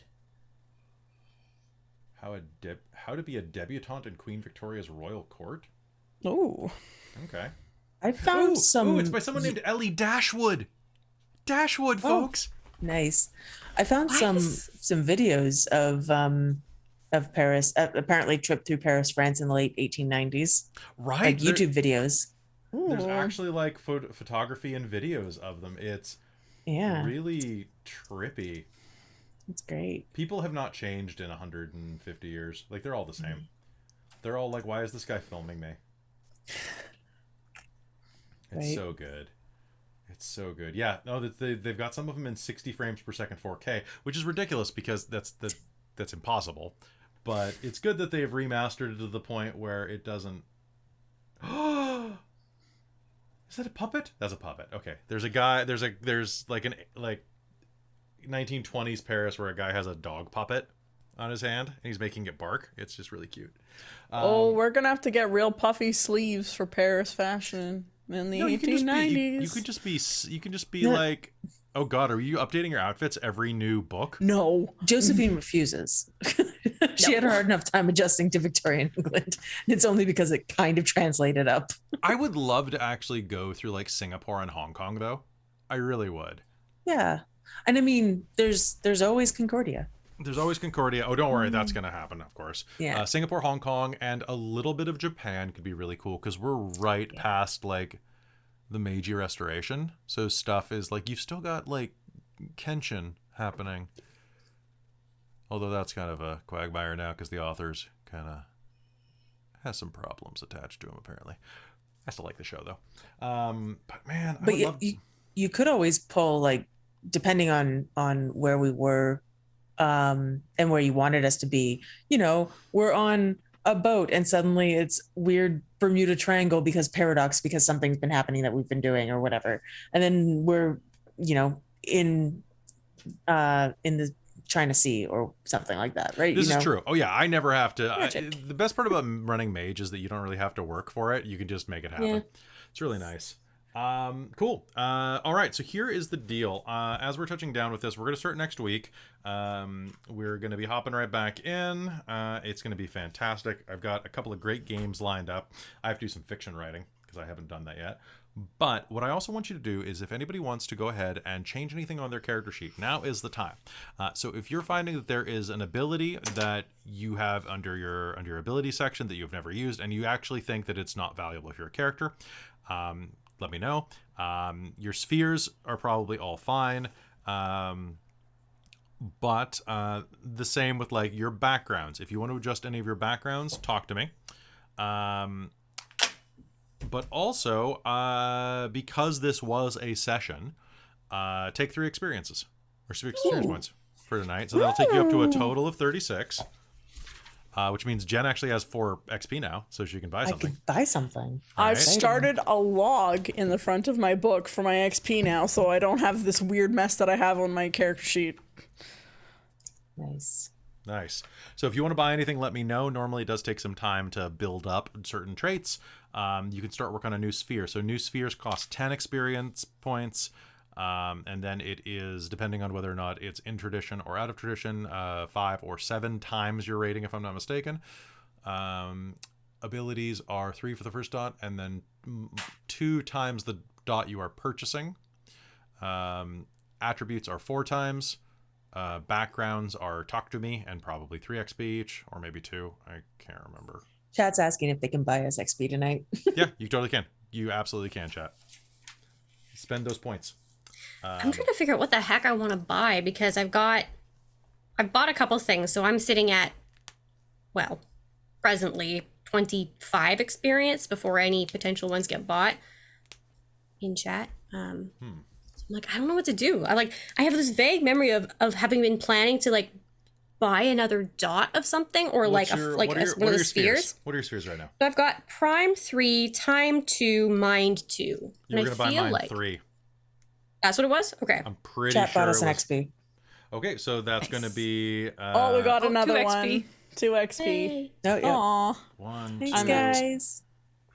Plus 2. I'm at, 21. I think people can still buy 1 or 2 more. I think I have... Yeah, I think there's 3. I think it's a max of 3. Max. Yeah. So how much would Mind 3 be? Mind 3 is one of your... Is it your tradition? I have the XP chart up. Mine. Oh, do you? Yeah. Did you take Mind or Time as your sphere? Oh, you took Prime. Prime is my Celestial Chorus. Time is my Cult of Ecstasy because I'm dual tradition. So it's 7 times. So it would cost you 21 XP for level 3. Yeah. Okay. Yeah, so I've got Entropy 3, Matter 3, and Spirit 1. Is there anything you think that would work very well for Mad Science that I haven't considered? So you have which ones again? You have Matter 3. Entropy 3, and Spirit 1. Sorry, it was Amy. Sorry, I forgot your real name for a second there. Oh, good. I don't have one. Good times. Did you say that it was not your affinity sphere? So I'm trying to remember because mind and time are the celestial chorus, or sorry, the cult of ecstasy ones, I think. Yeah. And then, but because I'm also celestial chorus, I have prime as my affinity sphere for that. Right. So yeah, okay. That's fair. So because its affinity sphere is current rating times 7 and other spheres current rating times 8. Oh, is that how it is? Damn, I always thought it was times 5. Yeah. According to, okay, that's according to this log. I should actually check the book, but Yeah. but I'm pretty sure I copied from the book, so I don't know. I'm 1 XP off from getting either Prime or Forces 3 for my So, sphere. Nice. Amy, Both are great. if you want Amy, because you have not bought anything, if you would like mind instead of time for your sphere, for the Cult of Ecstasy, they are both affinity spheres for the Cult of Ecstasy, either or. So whichever one you want faster, you can take as your affinity. Right. I'm trying to remember because I feel like we picked time because of how her awakening happened and how she got yeeted into the future. I think I went for it because it was thematic and it made sense to me. But that doesn't mean you're good at it. That's true. Quick question. answer. Did you say we can buy attributes up again? You can, yeah. They're 4 times the rating you're buying. Okay, cool. Because I'm thinking, because Darcie has turned into more of a physical character than I thought she was going to be. Because she only has strength one, so I'm Yeah, so thinking. it'll cost you, I believe it's 8 XP. Double check the Mage the Victorian Age book. Yeah, I'm trying to find. and Jen, what page is that on? I don't know. I'm going to grab my actual physical copy of the core because the PAF isn't opening for me. So hold on. Ah, yeah, no. Okay, here we go. Experience costs, page 336 of the core of M20. Okay. Okay. Page And 336, Christine, thank you. so as for other things that would be good for science, if you're using... you've got matter, you've got entropy. Those are both really good. If you want to start creating things, you need prime, like gadgets, potions, things like that. Yeah. A weapon. That's a weapon, Jen. So you would need prime 2 to start making charms. Charms are more like cartridge spells. Like they're like potions or oils or things like that. So with prime 2, you'd be able to have like dissolve metal in a vial and then you just pour it on stuff and then like you don't have to roll magic. You already did. Okay. Yeah, Yeah, so you have to create them in advance sort of thing, and then you've got all these spells essentially stored. Yep. And they last a real long, like it is an involved process, but because you would have to have the right quintessence, or you would have to find tasks that had the right like kind of vibe. But that's kind of the fun of being a scientist in a lot of ways. Yeah. Okay. So prime. So also, that would be prime 2, you'd say. That'd be prime 2, yeah. So prime 1 costs you 10 experience, if I'm not mistaken. Let's double check that book real quick. M20. Oh, I'm torn. Do I save up to get a sphere dot or boost my strength? Depends what you use more, right? And that's always the problem. Do you want to be a bit more rough and tumble, be the one who surprises them by kicking them in the balls sort of thing? Yeah, I think so. I think that's gonna be Darcie's vibe. So I think I might buy a I think that having more than 1 dot of strength is handy. Yes, because I only have 1 dot as well, but I am definitely going more for the science side of things. That matters more. Like you weren't a farm girl, right? You were. Yeah. Like when I built Darcie, I was thinking I would be using more of her social attributes. So she actually has like 4 for charisma, 3 for manipulation and appearance. So she's actually I put her dots as the highest in social. Her physical attributes are actually the least, which I'm kind of like, I should not have done that, but it happens. Well, yeah, because I took a little bit of melee and whatnot because I figured I knew how to, like, I'd learned how to use an umbrella to protect myself and probably had learned to do a little bit of fencing in a genteel sort of way for the flexibility and training it does. Very, very privately, but a little bit of ability with a weapon. Yeah. if so, this might be a storyteller decision, but sailing the skill, would that count as like essentially piloting any sort of boat, or would it be specifically sailing? I say, sorry, explain the difference to me again. I would say that sailing covers any boat. Yeah. Okay, that's yeah. Just because like Is it in the its own time thing? period, you'd have your sailing boats, right? You're like, and that's most boats. But Let's just call it watercraft or something like that.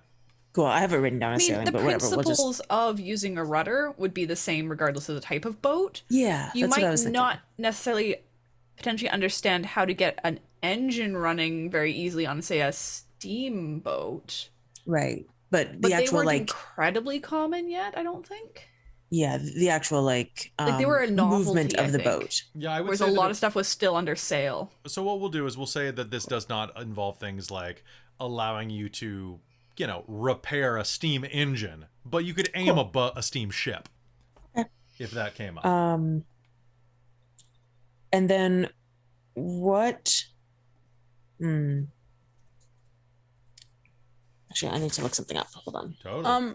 Kelly, would I be able to buy 2 dots of strength, or can I only do one at a time? You probably should only do one at a time, Yep, okay, figured.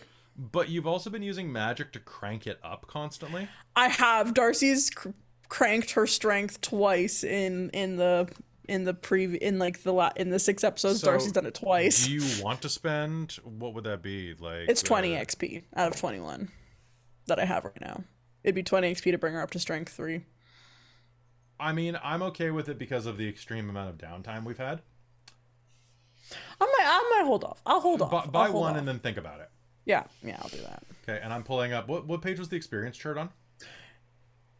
It is on. I have one on 253. 253? Okay, I'm just going to double I check. have it on 336 of the PDF. I've got it on 253. So yeah, new sphere is 10. Attribute is new current rating times 4. But this is the weird thing where they say current rating, but they mean current rating you are buying, Yes, yeah. which is really, it's always been really confusing. Okay, so a new sphere is 10, and then what about a next level sphere? So the next level, if it is an affinity sphere, so that won't matter for you, new rating times 8. So this will be a total of 26 XP for you to buy Prime 2, and you'll have to have someone to teach you. However, you have Vivian right there, and he can teach you because he has Life Prime and something else. And I have him as a mentor. Yeah. So he Makes is sense. happy to teach you, and is very looking forward to getting back to Paris, though, because that's right, because that's where his place is. Okay, I'm gonna mark them off then, and just let me know when I'm able to start using them. And I'm totally happy to roleplay learning and applying this. I think that's great. So teach Evelyn Prime. Okay, it's on my notes. Anybody else buying any spheres? Yeah, I think I'm gonna go up to mind 3. Okay, so that will take a little bit of time. Yeah, because I've been doing stuff with mind recently. It's so been pretty constant. yes. So in that case, would it make sense then to make it mind my affinity for Cult of Ecstasy? I personally think it probably would. Okay, I'll just shift that over then. If you're okay with it, like that's. I'm okay with it. Yeah. I look at it kind of like time would be good because you were like thrust forward in time, and that's kind of like something that's related to you, but it doesn't really come up in your general life. Yeah, or at least not yet. But so I was just looking. I have a note about what my resonance sound is comes across as, and that's the sound of sand through an hourglass. So I'm thinking maybe I will keep it, but I do have enough. I think I should be able to buy mine 3 with the 8 dot with the 8. Remember that Experience is resonance doesn't have anything to do with how you learn things, though. It is merely that you were stained by the experience. True. So Okay, then I will shift it. absolutely, like I mean, do what you think is best for your character. I think you just lean into it, but I don't. I think that sometimes when we create characters, we hamstring ourselves with like we think ourselves into a box. Yeah.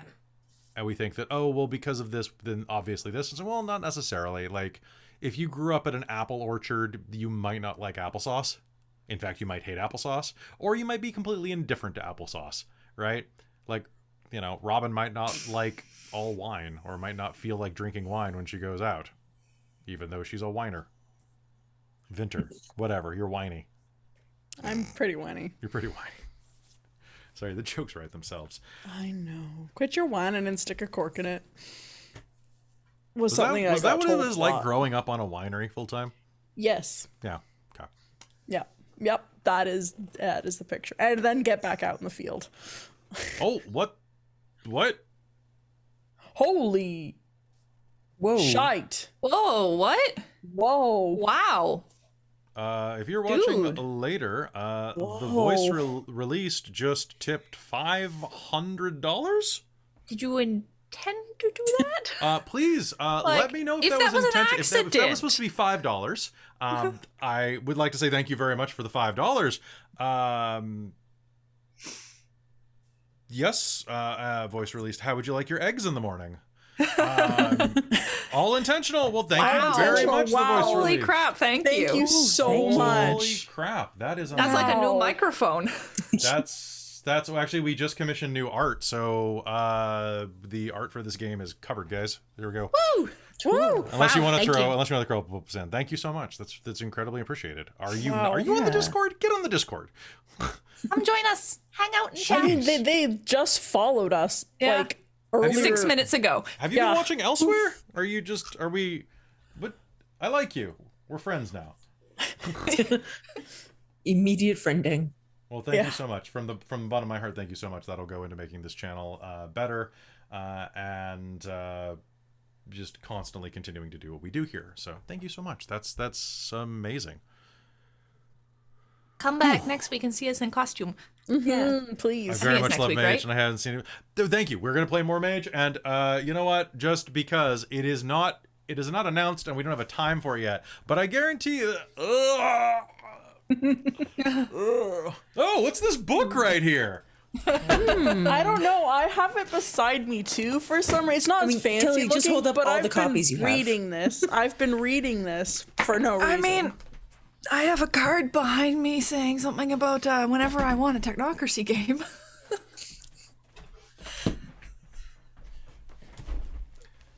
I mean, All I right, can pull everybody, that want out to play sometime. cards? Let's play cards. There's some BBE right there. Oh, Big so book pretty. energy. So many big books. I have your copy in here as well, Christine. Was my copy? Oh, I had a copy? Yeah, I bought you one for Christmas. Oh, I forgot about that. Yeah, I will. I gotta say though, there is. Oh crap! Which one was my copy? It was the one that had. I took the median one. So I love onyxpath. Onyxpath is a wonderful company. Whoever they hired for shipping for this book sucks, because not only did one of these books doesn't have its ribbon anymore because they taped it. They also came kind of scratched up and dented. So I took the median dented one, or the median scratched one, to be fair. There's one here that does have a slight dent in the corner. And then there's one that's perfect, as far as I can tell. Speaking of technocracy, my Facebook page just refreshed from where I'd had the window open with our chat up. And the people you may know section just came up. Mm-hmm. Well, hi, Chloe Brighton. Oh, yeah. You're... we used to make character pages so that we had them for like what the character was. God. And that was Amy's character. That's hilarious. Yeah, that's I need to amazing. figure. I need to see if I can get into that again and delete it.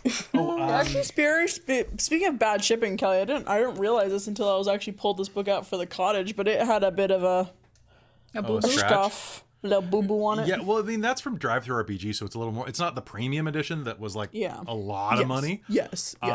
So I do want to say real quick. Thy voice released. You said you love Mage. Just so you know, we have an actual play series. So we have the first 6 episodes of this campaign.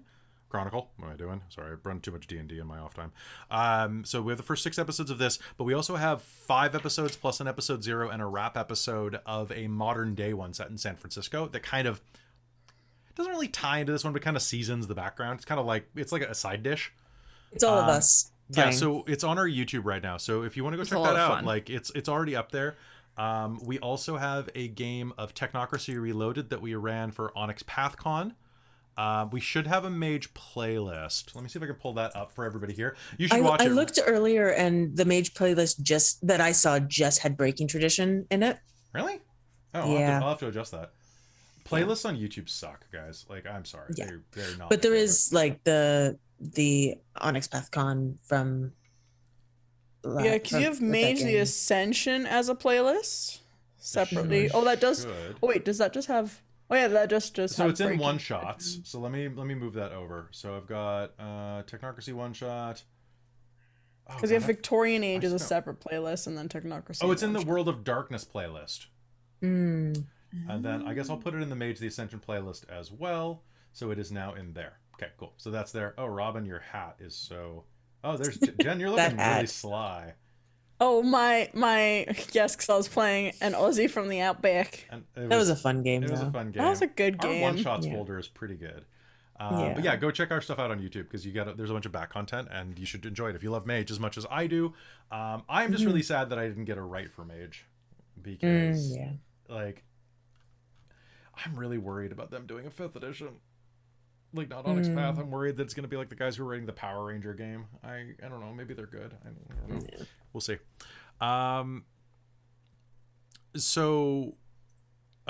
As for random, if you are quick thing for those of you who are talking about the print editions of games. So there are 2 ways to get games these days. Back when I got into role-playing games, just a quick sidebar, I got into role-playing games like in the early 2000s, kind of at like the transition of basically the death of we had kind of like a death of the role-playing industry for a little while, or like a very grievous mortal wound that kind of led to like White Wolf as a company dissolving and then re-emerging as onyxpath. That also led to the rise of things like drive-through RPG. So these days, as you're probably aware, most role-playing games are either released by a giant company like Hasbro with Dungeons and Dragons, which their production quality is immaculate, that they just have been doing what everyone else has been doing for years still. But paper and production quality, cost has gone up so much that a lot of smaller companies like onyxpath can't afford to do that. So they release through Drive-Thru RPG. Drive-Thru RPG is a company that, through the Storyteller's Vault label, that will print books for you and will bind them and send them to your house, and they're legal official books, but they're cheaper quality. So here is the difference, okay? If you are going and getting like a prestige copy, this is from a Kickstarter, so it had a bunch of extra money. This was, I think, about 100 Canadian, so 80 US, 75, 80 US for this thing. This was 25 US for this copy. I had it on a discount because of this. I think it's normally like 40. So it's half the cost. It is, here, let me make that easy. So it is almost 1.5 times the thickness because of the paper quality. The printing is much worse. But if you just need a book to kick around the house, it's really good.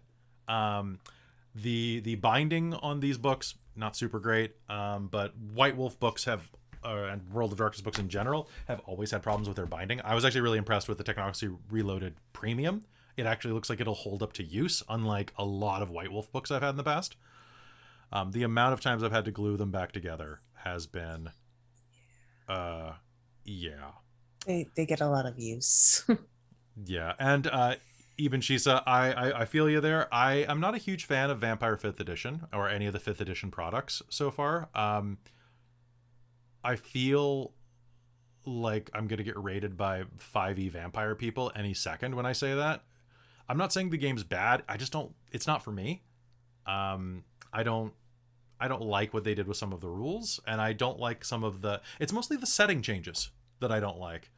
And some of their policies about like, y'all want a Sabbat book, so we'll put out a Sabbat book, but it won't have rules for playing the Sabbat. It's like, Yeah, I don't know much about 5e for Vampire, but I do know that hey, cool. there was like a I think it was in like the LA by Night game, which I didn't watch but heard about, and there was like this elder that the stats were like, this is not an elder of like, there are no, these aren't the stats. These can't be the stats. They are so weak in comparison to a normal, like, non-elder kindred. Yeah. Now, to be fair, some of the revised vampire stuff that we used to play back in the day got a little goofy.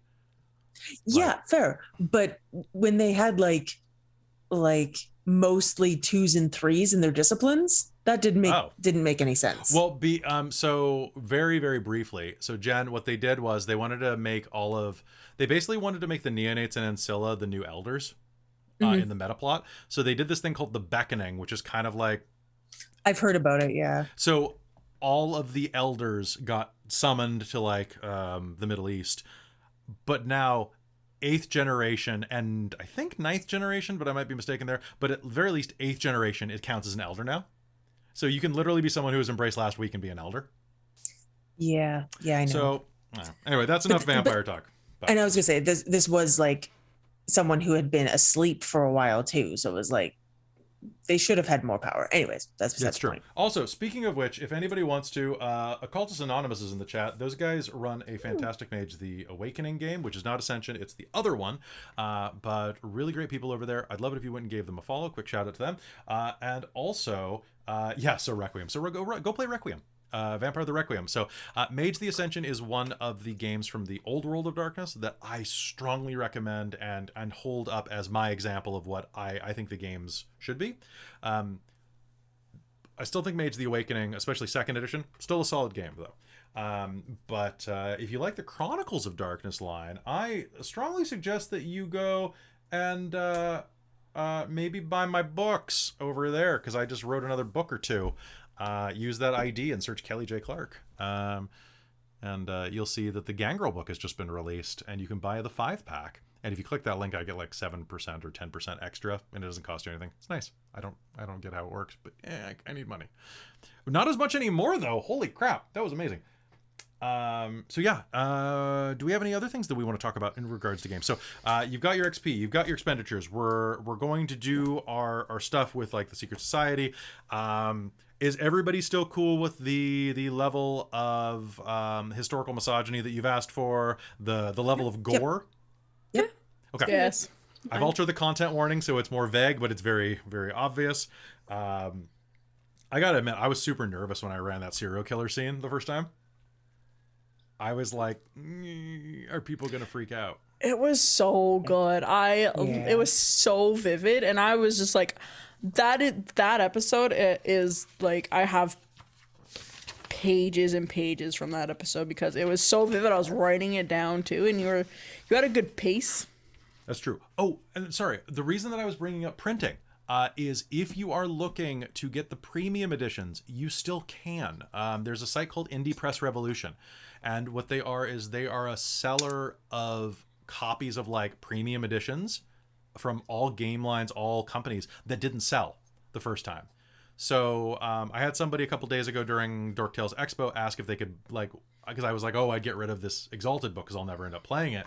Like, oh, I'll buy it for me. How much is it? And I was like, I don't know. And you can buy a new one for about $150, like the premium leather edition, like super, super nice. But it's actually the Kickstarter version. So you can still get a bunch of Mage books from there that were only released in Kickstarter, and that includes the premium Technocracy Reloaded. I'm not sure how much it is. We're not sponsored by Indie Press Revolution, but I have used them before. They're a solid company. So I'm actually going to be buying some stuff from them soon because I've been dared by Matthew Dawkins on Twitter, one of the guys who writes for onyxpath. There's a lot of vampire stuff. He said he'd give me a can of Coke, or well, he said he'd give me Coke. I don't know what he meant by that. I'm assuming it's a can of Coke. If I ran They Came From Beyond the Grave, which is like a 1970s style schlock horror game where you have like all manner of, like, you have powers that are cliches, basically. There's literally a power called, well, as you know, Bob, where you can introduce exposition into the plot. And I'm here for this. It is perfect. I don't know Dawkins that well. I can't. He meant cocaine, but as a joke. I mean, he like, but not sponsored. Could be sponsored. Just saying. So, I I actually ended up selling my copy of the Leather V20 though. I sold it to my editor on this book I just wrote, because I just wasn't playing it. I gotta admit, I don't love Vampire. I love Mage. Vampire games are fine, but I find you get into like a pattern with them. You know, you eventually run out of stuff to do. But that's just me. Not spawn. Hashtag not spawn. Quips as a mechanic. You don't need. Yeah, it's so good. Like you get your one-liners as a mechanic, so you can play Bruce Campbell characters.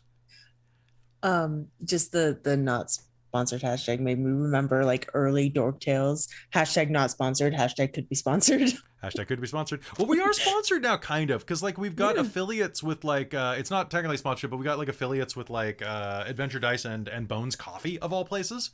So yeah. Cool. I think honestly that's what people basically, that's sponsorship now, pretty much, where it's you get a little kickback from like using our code and you get a discount. I think that is basically what I consider sponsorships like now. Do I have to tag it on YouTube now though? I don't know how that works. I gotta look that up. I don't know.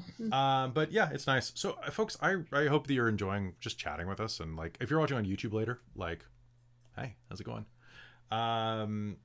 But yeah, everybody go check out Occultist Anonymous, and I look forward to working with them on a special project soon that I don't know if we're allowed to talk about, but we're allowed to talk that we're doing OPPCon, right? We are. Travis said so the other day, actually. He did it on the panel with you for Dork. He talked about it. Oh, that's true. We did. So Occultist Anonymous and Dork Tales are going to be doing some stuff for. Okay, Occultist Anonymous says it's affiliate stuff only if you get product placement for mentioning it. That's right, because we're not even allowed to use the Bones Coffee logo in our ads, according to our agreement with them. So I don't think that counts. It's blurry. But yeah, so Cultist Anonymous, we're doing a bunch of stuff for the con. Last year, Dork Tales was the home of all of the World of Darkness games, and I can't tell you what we're going to be this year, but Dork Tales during the week of June 9, 10, 11 is going to be a channel for the con. It's going to be a lot of fun. I'm going to be running a couple of games and playing in a couple of games, I can tell you that, but that's all I can say. It's going to be fun. I can say that too. Yeah. Any plans for more Scion? I really want... We're kind of getting off Mage here, but I'll say I want to run more Scion because it's fun. And I want to get Jen in it because Jen knows the rules really well because she's been running Scion or playing Scion off camera for a while. Yeah. And So we kind of messed with the rules a bit because some of them are stupid, but that's beside the point. And yeah, so but there's a lot of really great stuff coming up. I also am very interested in running some more Aberrant on the channel and some more Storypath games because that's onyxpath's own property. And I actually, you know what? I can say this here. Because I actually cleared it. I cleared my NDA. I did. I actually asked about this, but because the book has been announced, thank you very much, Devo's Gaming Dungeon. You probably have great hair too. I am a writer with onyxpath now on a project. So that is something that I've been kind of teasing. I'm not going to tell you anything about what I'm writing because that definitely doesn't go against my NDA, but it is for a certain line of products that I just mentioned. And that's all I'm going to say. I sure would like to play some more of that though. Also, early in the chat, Steve's Gaming Dungeon asked if we're going to be doing more makeup and costumes soon. Next week, we're back in costume. Next week, we are in a Victorian era costumes again. So if you are brand new to this channel, folks, we do costumes on every game except for these like talk to the chat games, except for Shards of Nirn, which is our fantasy D&D epic, our really big one. Our oldest, longest running, and is about to hit what number of episodes? It's in the Wednesday after next. It is its 100th episode, apparently. Ridiculous. Yep. Man, it is pretty rad. I actually have some ideas for how I want to spruce it up the look a little bit, since we're not costuming for that. We have too many people with like very, very vibrantly colored skin in that game, though. So like everybody would have to be like purple or green. Oh, for shards? Yeah, I would need to figure out green body paint and so on. God, I would really need Krista's help in building a wig, probably. So yeah, I need none of them idea. are good enough to do big, thick, blunt braids. And I would need to so I have one, because I was like, oh, maybe one day we'll be able to do these at cons and stuff. This was way before pandemic, so I was getting ideas for it. And so I've got one, it's like, I have wefts for like extra thickness to add to a wig, and I've got like basic ideas. But now that I have actual art for my girl, Tia, I can actually get a better idea of how the heck I would style it and what needs to be modified. So Steve-O's Gaming Dungeon is asking specifically about this, if we could talk more about how we chose our wigs and makeup. I mean, I use my normal hair and I just put some pomade in it or something like that. So for this game, I actually wear a lot of makeup, but I'm very, very careful with it to make it look as natural as possible, because that was definitely a big no-no to be a Victorian lady and wear makeup. You were a prostitute if you did that. So yeah, it's an interesting balance, honestly, of figuring out how it looks on camera and how to accentuate features and produce an image without looking made up. But I definitely picked the wig. I can't remember, did I order it just for this, or did I already have it? You ordered it just for this. I think everybody got their wigs just and then for I used the it for something else before this. I think because I thought with curls, it would be easier to put up without seeing all the wefts and whatnot through. So that would be easier to disguise it all and put it up. It was not. I mean, yes, it was, but it's also a very thick, very heavy wig, and it's very hard to put that up. Yeah, my wig, the styling of it is like, so I was taking inspirations from like the style of the time period of the Victorian era. And then I was like, okay, well, clearly I'm going with someone who is not trying to fit into your upper class, etc.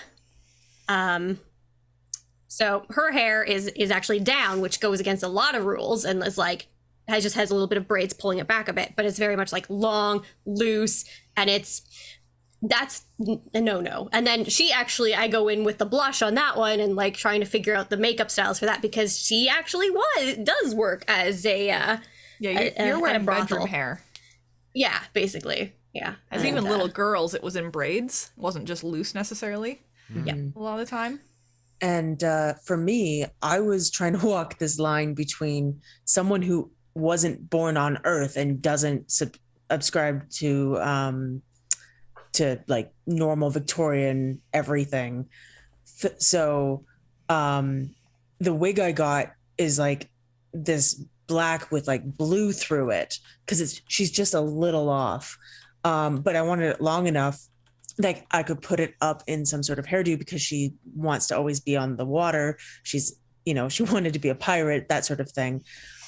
So I did research into the different hairstyles and picked one that would kind of work for her. So did everything up in so much hairspray, and I probably have to fix it before next week. And I don't know how I'm going to do that, but it's wild. And then for her makeup, I wanted kind of the more, like in the sun look, right? So I put on a lot of bronzer to try and look like I'm tanned, because I don't tan particularly easily anyway, and it doesn't show up on stream. So well, we're probably gonna start looking at swapping away from Zoom to start using Ping for this as well, which is and thanks to our friends over at Ping for allowing us to use their software, because that gives us like high def streaming. So we're gonna hopefully do that. The green screens take a little more work with that because I have to run everything through OBS. But you don't care about tech stuff. Regards to costume choice, we had a question about that as well. Okay, sure. Yeah, camera does dictate costume in that we only costume from about stomach up. Yeah. Because that's all that you're gonna see. So we only just have shirts. So that's all we're wearing for it. So honestly, for Evelyn, you'll see her with all her hair up, looking very demure with this high-necked, long-sleeve shirt. I'm wearing leggings underneath that. Oh yeah. Yeah. Like, gotta be comfy. I have a belt actually holding it in so it forms the proper shape, so it's not just a rectangle, so that you get this slight hint of it, because right here it's pulling the fabric in at the waist, which would be how a skirt would hold it.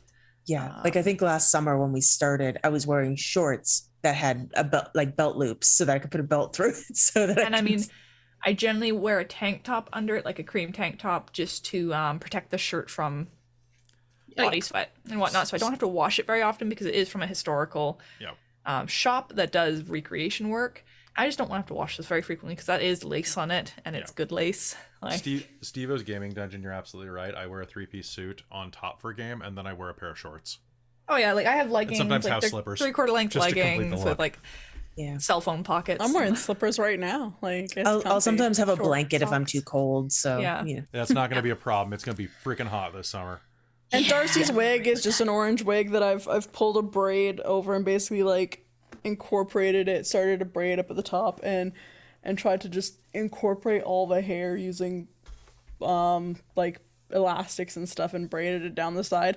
The back is coming out, so I'm gonna have to do that probably for next game, but it does end up Need to redo that. putting it all on braids. this side. So I do find with Mage my neck does get a little sore with all the hair being like onto the one side. So I have this to watch entire that. huge wig pinned to the top Oh, of my I know. head. Like I have to try and hold my head so that it doesn't fall off.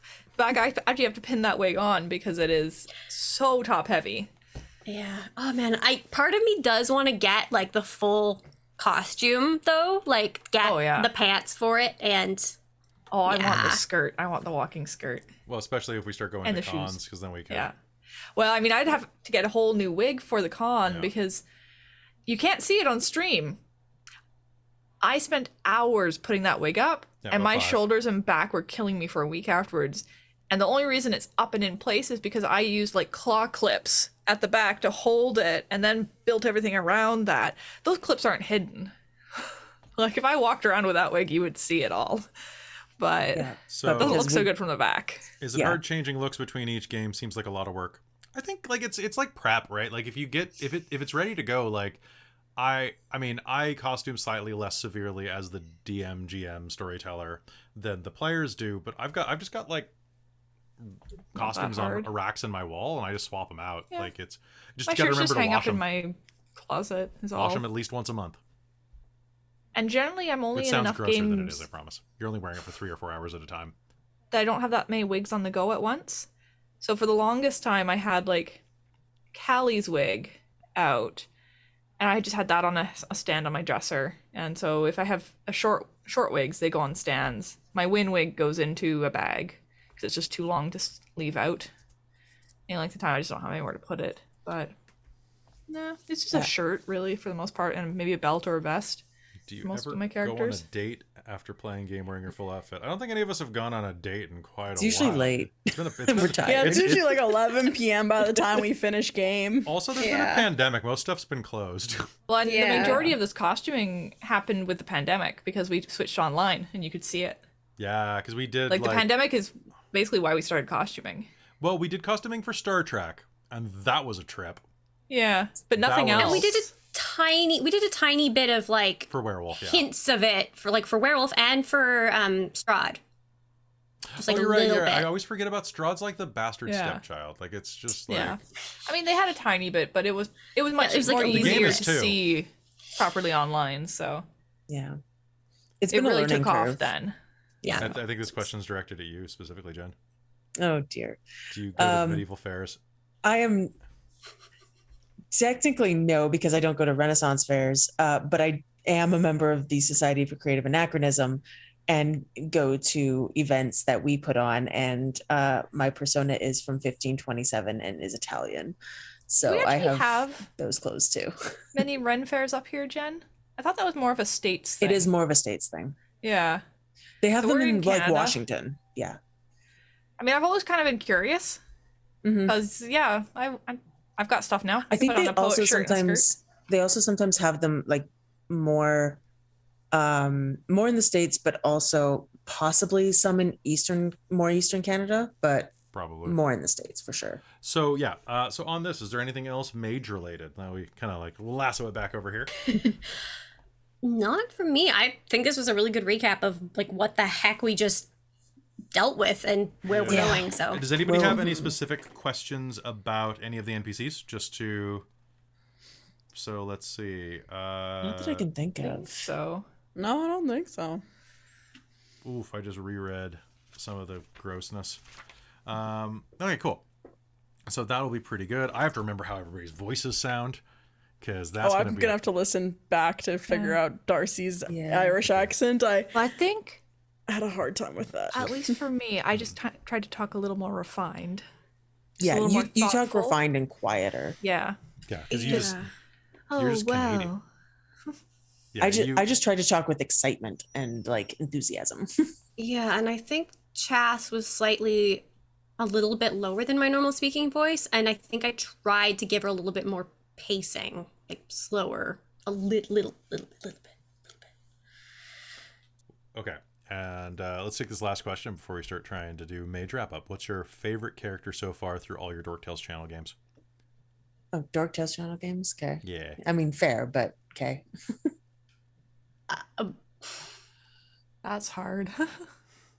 Luella?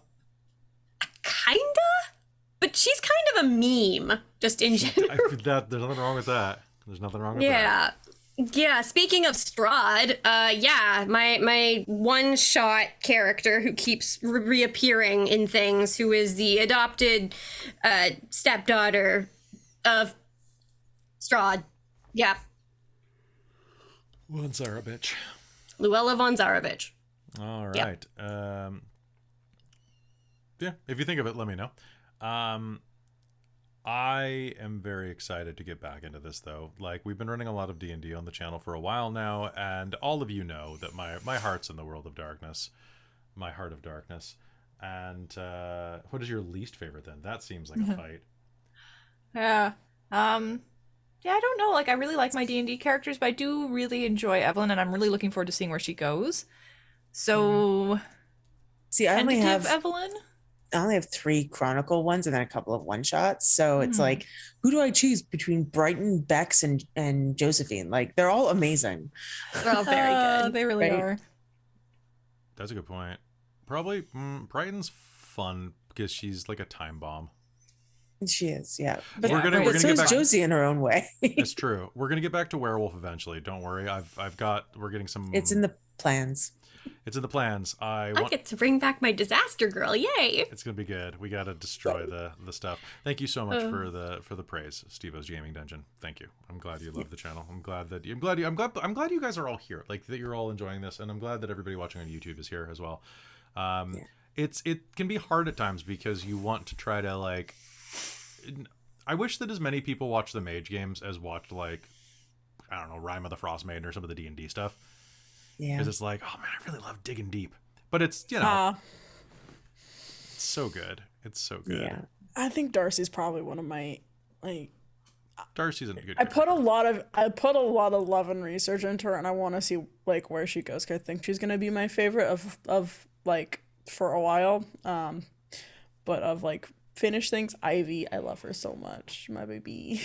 And I'm really liking Keiko for D&D, but Darcie's like something special about Darcie that she's a part of me. There's actually on Facebook today came up memories where a year ago today Darcie kind of solidified herself in my mind. I went out for a walk on the beach and I found photos like does it focus on there, but it says like graffiti saying like you are magic, and it was pretty stormy and blustery, and on that walk Darcie kind of appeared in my mind. So it's kind of funny that we're having this catch-up thing, because a year ago, Darcie came to me. Nice.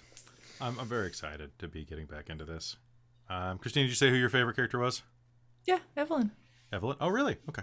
Yeah, well, I just talked through it. Oh, that's fair. Sorry, I was answering something in the chat. Oh, thanks for the bits. Yeah, so it's going to be really good. Mage has been one of the games that's been the closest to my heart. It's the first game that I actually played.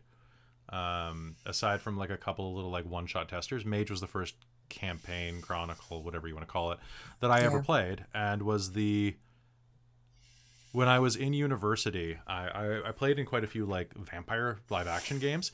Really didn't love them, and picked up a copy of the Mage, the LARP book for it. And it was one of those games where people were like, you can't run a Mage game. Like, nobody's going to play that. Nobody's going to... And then I ran a Mage game for like 9 years. 9 years plus, right? Then I came back and did it again. I'll freaking do it again. And it was some of the best gaming I've ever had in my life. And it works so well. It's such a good game.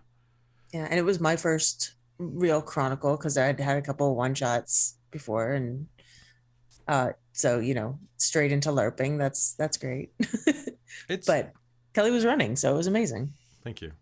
I do miss hanging out afters, though. I miss going all out to eat afterwards and getting like spending way too much money on pizza. I miss being able to eat pizza. Yeah. That's fair. We're actually having an after party finally for Reign of Emeries, one of our D&D games. That basically the reason that Reign of Emeries worked really well, for those of you who like World of Darkness stuff and want to go watch a D&D game that feels like kind of like a World of Darkness game, go watch Reign of Emeries. I ran it like it was a Mage game in a lot of ways. So good. So good. But we finally are having an after party, and it's been over for like 6 months because like the restaurants have been iffy, right? So we finally are going out to Denny's in 2 weeks. Or something like 2 or 3 weeks, something like that. Did we finalize a date for that? I forgot. Yeah, we did. It's the 22nd. Yes, that's right. It's the Sunday night. So we're going. Okay. It's going to be a late night event. So we're going to go and get like burgers or something. It's going to be your first Denny's, Robin. It's going to be my first Denny's. Come on up, Days Day Apricot. It's all good. Too bad you weren't here for the El Zoo years and I the Boston Elzoos Pizza, because Boston Pizza be gone. Yeah, I really. Yeah, that's wild. Well, I mean, there are other Boston pizzas, right? I know, just not the LARP one. But yeah. I miss. Reign of Emeries was really good. It's been really tempting not to just. Never mind. I'm not gonna say anything. I just don't have any other free nights. I would love to run more games, but time is a thing. Yeah. I run 5 days a week and I work the other 7.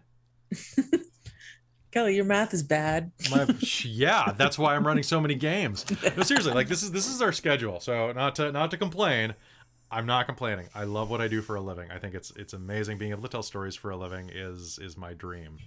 And the bigger the channel grows and the more that like this actually becomes a viable, survivable, I can eat thing, the better, which is great. But it's like, okay, so like Monday we've got Wild Beyond the Witchlight. Tuesday we've got Call of the Netherdeep. Wednesday we've got either Shards of Nirn or our Vampire the Requiem game, or something secret that you don't know is that Shards runs every other week. Vampire runs the first Wednesday of the month. That means that there are 1 to 2 Wednesdays that are not accounted for in a month.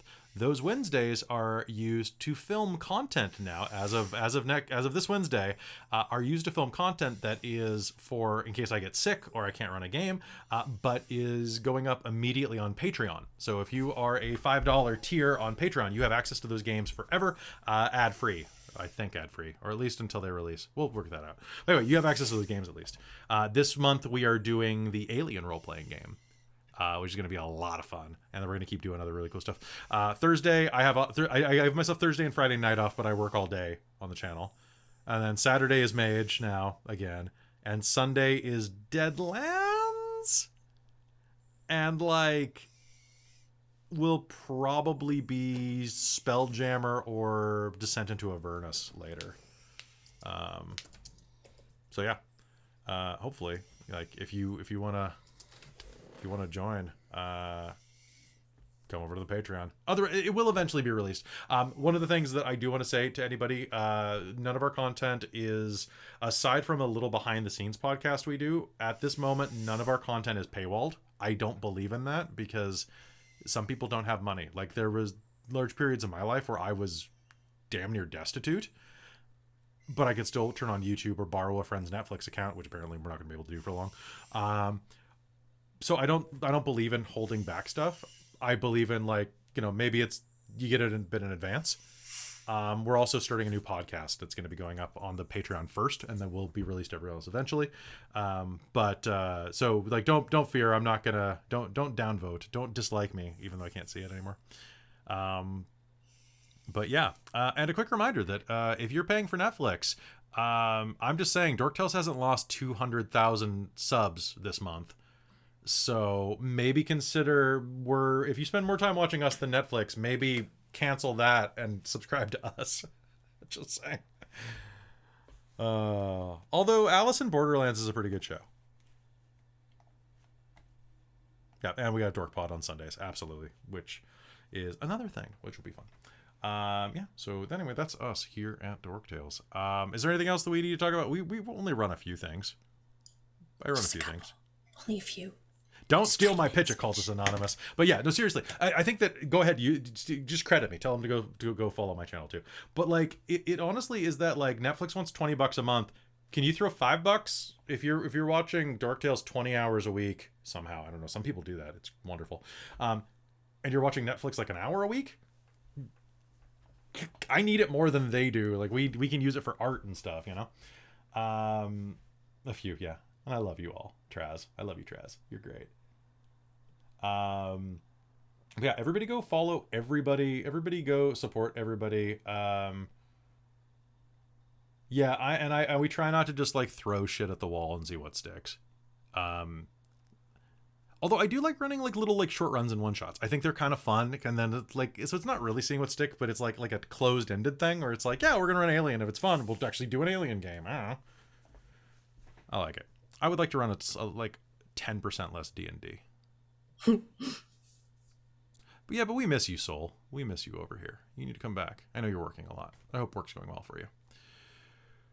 $1 a month does more support than ad revenue does. Yeah. Anyway, that's a long story. But anyway, folks, that is going to be probably it for tonight. Did anybody have anything else of Mage that you want to talk about? Okay. So we're going to be back next Saturday night at 7 p.m. Pacific. Tune in as we continue the adventure with Mage the Ascension, the Victorian Age, the Devil and the Doves, which is our book 1. So far, I have no idea how many books are going to be planned for this. I have at least 3 because I've got some people y'all got to meet in my head that have been bouncing around for a while. And there's so much going on in the Victorian era. I just really have to. If you want more World of Darkness content, share us around. Like, we're not really on Reddit. We have a Dork Tales subreddit that nothing happens on because I just made it last week. But share us around to World of Darkness communities. If you like us, get more people out here for World of Darkness, because right now we're doing a lot of D&D because that's what a lot of people watch from us. But if I could balance it out and run some Storypath, I absolutely would. So help spread the word. I really, really appreciate it. And join the Discord if you're not already in the Discord. It's a great place. Do it. It's fun and it's free. And if you're a patron on Patreon, you get like a special logo and a special chat that nobody else gets. Mm-hmm. One channel out of like 70. So we have a lot of channels. There's a lot of channels. A lot of memes. Lots of memes and some topics. There's like topical things. And if you don't want to deal with any of those, you just close that category and you're just like, it doesn't exist. I've muted so many channels on there, but there's some that I follow. Yeah. Some of them are really solid. But yeah, come join us. Hang out with us. And Occultist Anonymous, if you're not already on our Discord, what are you doing with your lives? Get over here. Yeah, how are you not? Just come on over. It's a fun place. Do you guys have a Discord? Feel free to drop your Discord link in the chat. Are you know what? Hold on. I'm gonna do something. I'm gonna make you guys VIPs real quick. Because you guys are nice. I like to think we're friends. Or at least co-workers. I don't know. You can be friend coworkers too. We can be frenemies. We can be rivals. Can be friend workers. Just like that shithead of Ketchy. Sorry, I got to the point where he said he wants to kill me, and I'm like, oh, I hate you so much. I'm so glad. Good. I'm like, Good. you douche canoe. Is this Persona? This is Persona. One of the characters. We're gonna like, have to talk, Kelly, because yeah. I'm gonna go play it after I get off tonight. That's my reward to myself. Good. Nice. I love that game so much. It's good. So you need to finish it on your channel so you can loan it to Robin. Yeah. Yeah. But yeah, so folks, thank you so much for tuning in to Mage the Ascension, the Victorian Era, our fun little like side episode here where we talk about things and do kind of an intermission. Boop, there we go. It would embarrass you how cool it is. I bet it would. I bet it would. So thanks for being here with us. Really appreciate it. As always, you're all amazing. There is no greater pleasure, really, than being able to run these type of stories for you and sharing them with you and getting other people hyped about stuff that just bounces around my head all day. It's so much fun. And I'm really glad that you four are with me on this because you're some of my favorite people in the world. And I'm going to ruin your lives in game many, many times. So I hope you don't. Good. Good. Yay. Because I like making you cry. Mm-hmm. Yep. Oh, God. I like crying on camera, apparently. Me too. I'm excited for you to break Darcie. I'm excited to cry on camera, like I bawling. I'm apologize in excited. advance for some of what I'm going to do to y'all.